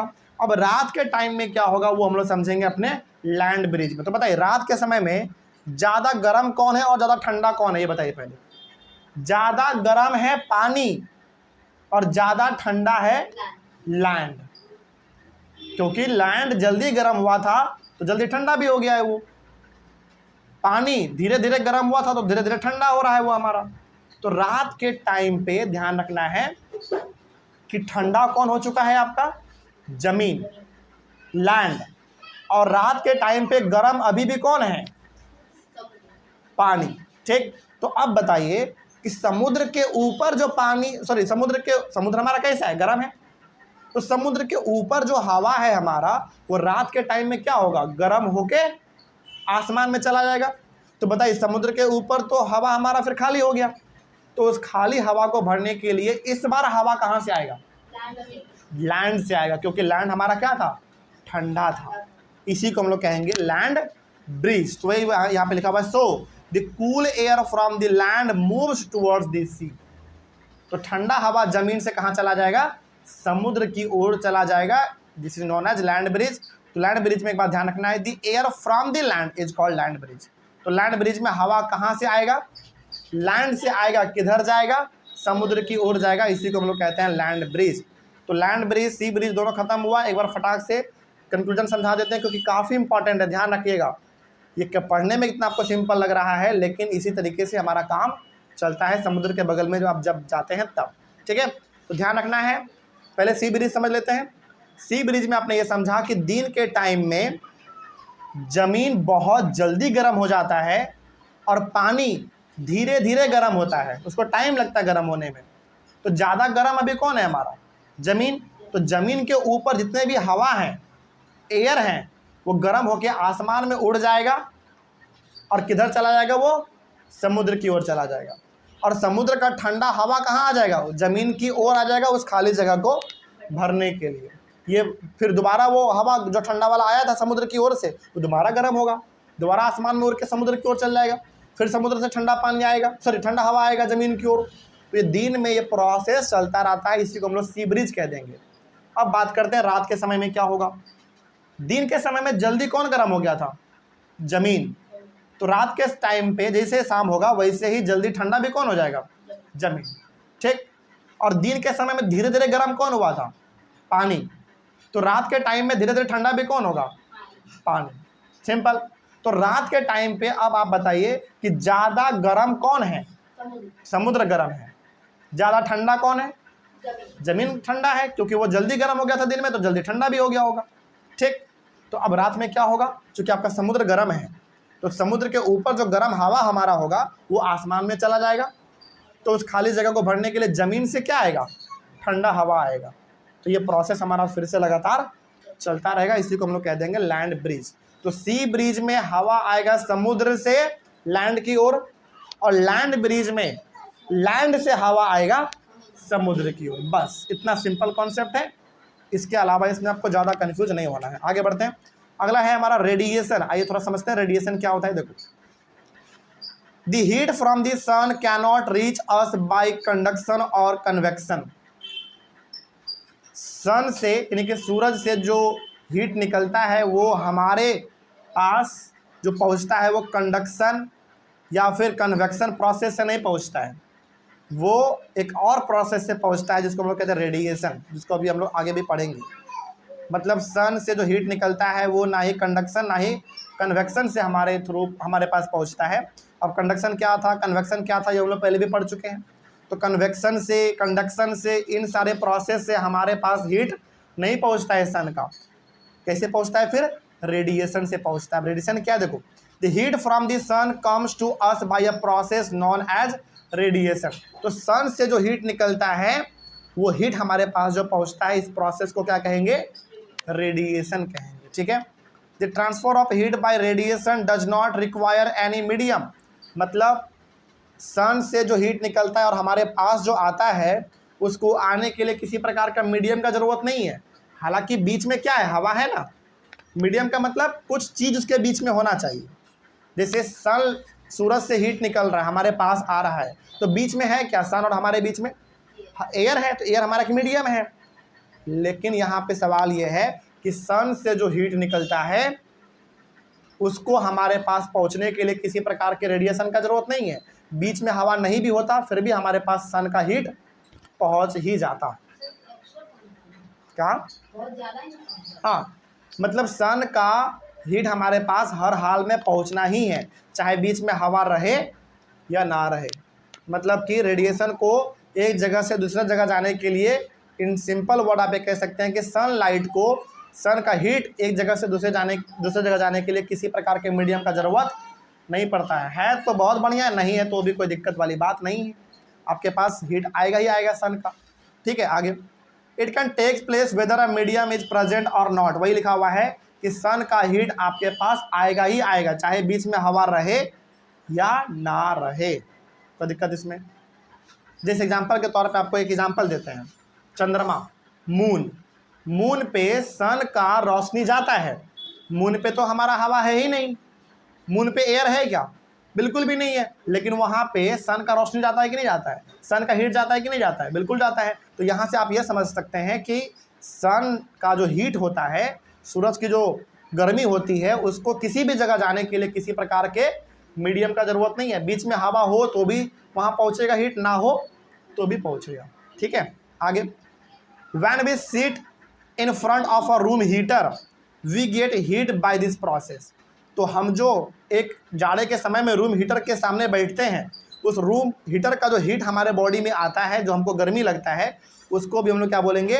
रेडिएशन ही बोलेंगे। मतलब किसी भी तरीके से यदि हीट आपके पास आ रहा है तो उसको आप क्या बोलोगे? किस प्रोसेस से आ रहा है? रेडिएशन प्रोसेस से आ रहा है।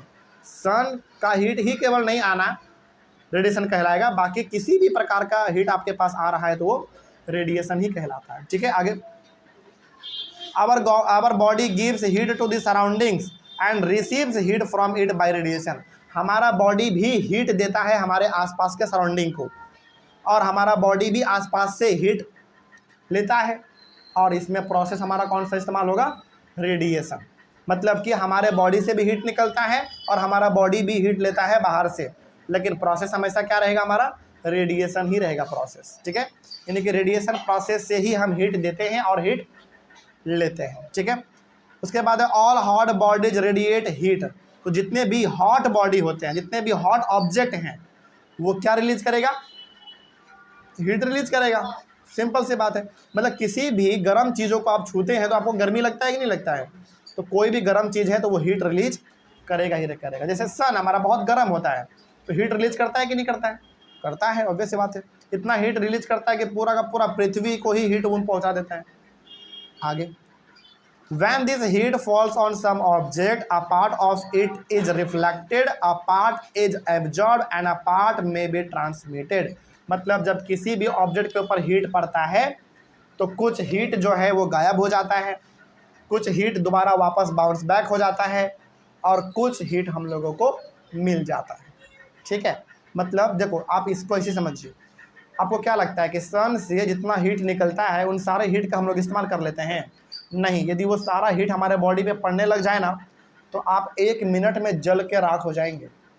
इसका मतलब है कि जितना भी हीट सन से निकलता है सारे हीट का इस्तेमाल हम लोग नहीं करते, उसमें से बहुत सारा हीट पृथ्वी पर टकरा के वापस चला जाता है, बहुत सारा हीट टकरा के अंदर आ जाता है पृथ्वी के अंदर, और बहुत सारा हीट अलग अलग फॉर्म में कन्वर्ट हो जाता है।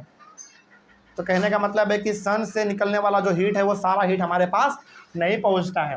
यदि सारा का सारा हीट पहुंचने लगे 100% का 100%, तो आप यकीन मानो हर चीज़ पृथ्वी पर जल जाएगा और हम लोग सर्वाइव नहीं कर पाएंगे। ठीक है, तो बहुत सारा हीट बाउंस बैक हो जाता है, वापस चला जाता है, बहुत सारा हीट हमारे पास भी आता है और बहुत सारा हीट अलग फॉर्म में कन्वर्ट हो जाता है, चेंज हो जाता है। तो ओवरऑल आप ये कह सकते हैं कि सारा हीट हमारे पास नहीं आता है। ठीक है, आगे the temperature of the object increases due to the absorbed part of the heat. तो किसी भी चीज़ को जब आप देखते हैं कि वो गर्म हो चुका है, इसका मतलब क्या है? वो गर्म क्यों हुआ? क्योंकि सन का जो हीट निकला है उसका कुछ पार्ट उन्होंने इस्तेमाल किया। जैसे एग्जाम्पल के तौर पे धूप में आप एक बर्तन को रखो, वो बर्तन क्या हो जाता है? गर्म हो जाता है। इसका मतलब क्या है? इसका मतलब है कि सन से जो हीट निकला है उस हीट का कुछ पार्ट इस बर्तन ने क्या कर लिया है? इस्तेमाल कर लिया, एब्जॉर्ब कर लिया, इसीलिए वो गर्म हो गया। जैसे धूप में आप 1 घंटा खड़े हो जाओ, आपका बॉडी हीट हो जाता है पूरा। इसका मतलब क्या है कि आपके बॉडी ने सन से निकलने वाले हीट को क्या कर लिया? एब्जॉर्ब कर लिया, अपने बॉडी में उसको समा लिया, इसीलिए आपका बॉडी हीट हो गया, है ना। इस तरीके से ही हमारा हीट ट्रांसफ़र होता है, वो हीट जो सनलाइट से निकलता है। तो रेडिएशन समझ में आ गया, कोई दिक्कत नहीं इसमें। तो इस तरीके से हमारा टॉपिक कंप्लीट हुआ। नेक्स्ट टॉपिक होगा kinds of cloth we wear in summer and winter, जिसको हम लोग अपने अगले क्लास में डिस्कस करेंगे। तब तक के लिए thank you very much. Last topic हम लोग अपने चैप्टर के अंदर डिस्कस करेंगे kinds of clothes we wear in summer and winter. इसमें आपको बेसिकली ये बताया जाएगा कि गर्मी में और जाड़े में किस प्रकार का कपड़ा हम लोग पहनते हैं और क्यों पहनते हैं वैसा ही कपड़ा, है ना। देखते हैं क्यों है ऐसा कहानी। In summer we prefer light coloured clothes and in winter we usually wear dark coloured cloth. देखो एक बात ध्यान रखना है, गर्मी के टाइम पे हम लोग ना वैसा कपड़ा पहनते हैं जो कि लाइट कलर होता है। लाइट कलर का मतलब जिसमें डार्क कलर इस्तेमाल ना हो, एग्जाम्पल ब्लैक। जैसे गर्मी के टाइम पे ना डार्क कलर वाला कपड़ा नहीं पहनना चाहिए, जैसे डार्क ब्लैक पहन रहे हैं, है ना, डार्क येलो पहन रहे हैं, डार्क ब्राउन पहन रहे हैं, नहीं, वो नहीं पहनना है। क्योंकि डार्क कलर जो है ना उसमें सनलाइट ज़्यादा कैप्चर होता है, जिसके वजह से गर्मी भी आपको ज़्यादा लगेगा। तो गर्मी के टाइम पे ये बात ध्यान रहे कि वैसा कपड़ा पहनना है जिस कपड़े का कलर कैसा हो? हल्का हो, जैसे light green, light yellow, light blue, इस प्रकार का कपड़ा ज़्यादा अच्छा रहता है गर्मी के टाइम पे। और विंटर टाइम पे आप जितना डार्क कलर कपड़ा पहन सकते हैं पहनो, कोई दिक्कत नहीं है ना। जैसे ब्लैक पहनो, डार्क ब्राउन पहनो, डार्क पिंक, जो पहनना है पहनो। तो गर्मी के टाइम पे आप हल्का कपड़ा इस्तेमाल करिए। हल्का कपड़ा कहने का मतलब है लाइट कलर, है ना, उजला पहन लो, ऐसा कपड़ा पहने जिसमें कि ज़्यादा डार्क कलर इस्तेमाल ना हुआ हो गर्मी के टाइम पे। और जाड़े के टाइम पे तो आप जो पहन लो डार्क कलर कपड़ा सब चलेगा। ठीक है, आगे dark surfaces absorb more heat. जो डार्क सरफेस होगा यानी कि जो डार्क कलर होगा, यदि मान लो आपके बॉडी पे डार्क कलर होगा तो वो हीट ज़्यादा एब्जॉर्ब करेगा। जैसे एग्जांपल के तौर पे आप गर्मी के टाइम पे काला कपड़ा पहन के रोड पे निकल गए, तो काला कपड़ा क्या है? डार्क कलर है ना, तो वो क्या करेगा? हीट को ज़्यादा एब्जॉर्ब करेगा। गर्मी तो ऐसे ही है। और आपका जो शर्ट है, जो टी शर्ट जो भी है वो डार्क है, वो ब्लैक है, वो जब आप पहन के निकलेंगे तो और ज़्यादा हीट आपके बॉडी में एब्जॉर्ब होगा, तो गर्मी आपको और लगेगा। इसीलिए हमेशा गर्मी के टाइम पे लाइट कपड़ा पहन के बाहर निकलना चाहिए, यानी कि लाइट कलर, काला वाला नहीं पहनना चाहिए गर्मी के टाइम पे। तो वही यहाँ पे लिखा हुआ है कि dark surfaces absorb more heat and therefore we feel comfortable with dark coloured clothes in the winter. देखो गर्मी के टाइम पे हमको क्या चाहिए? ठंडा चाहिए।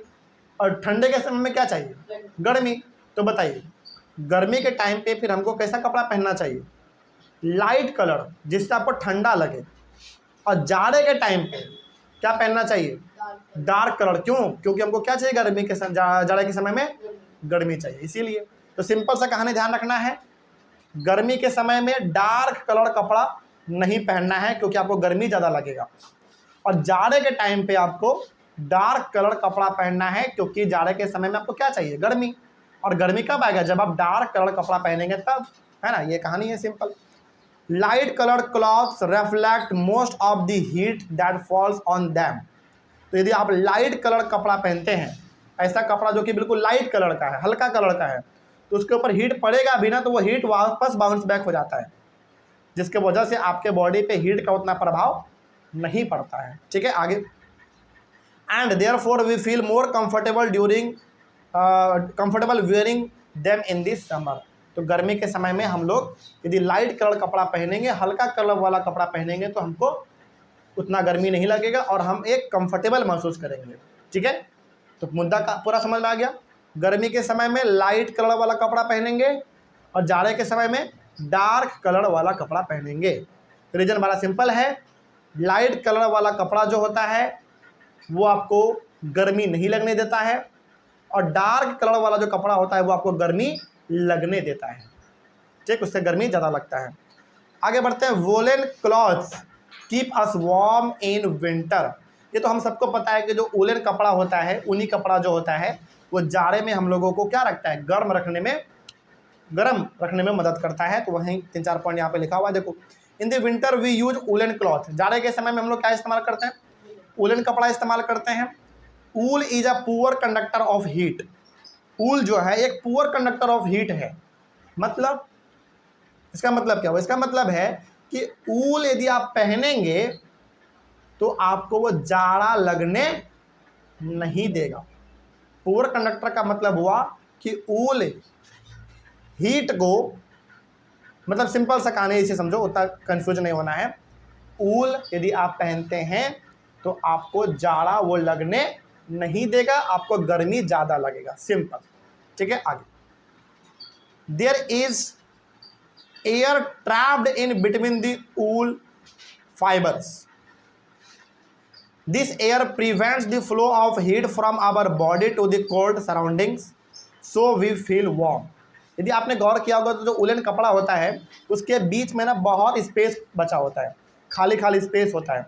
तो जो ठंडा हवा बाहर से आता है वो उसी स्पेस में फंस के रह जाता है, तो आपके बॉडी तक कभी ठंडा हवा पहुंच ही नहीं पाता, टच ही नहीं हो पाता। तो बताओ आपको हमेशा क्या लगेगा?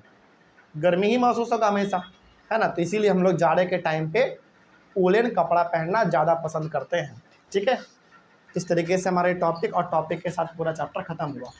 अब बताइए चैप्टर में किसी को कोई डाउट है?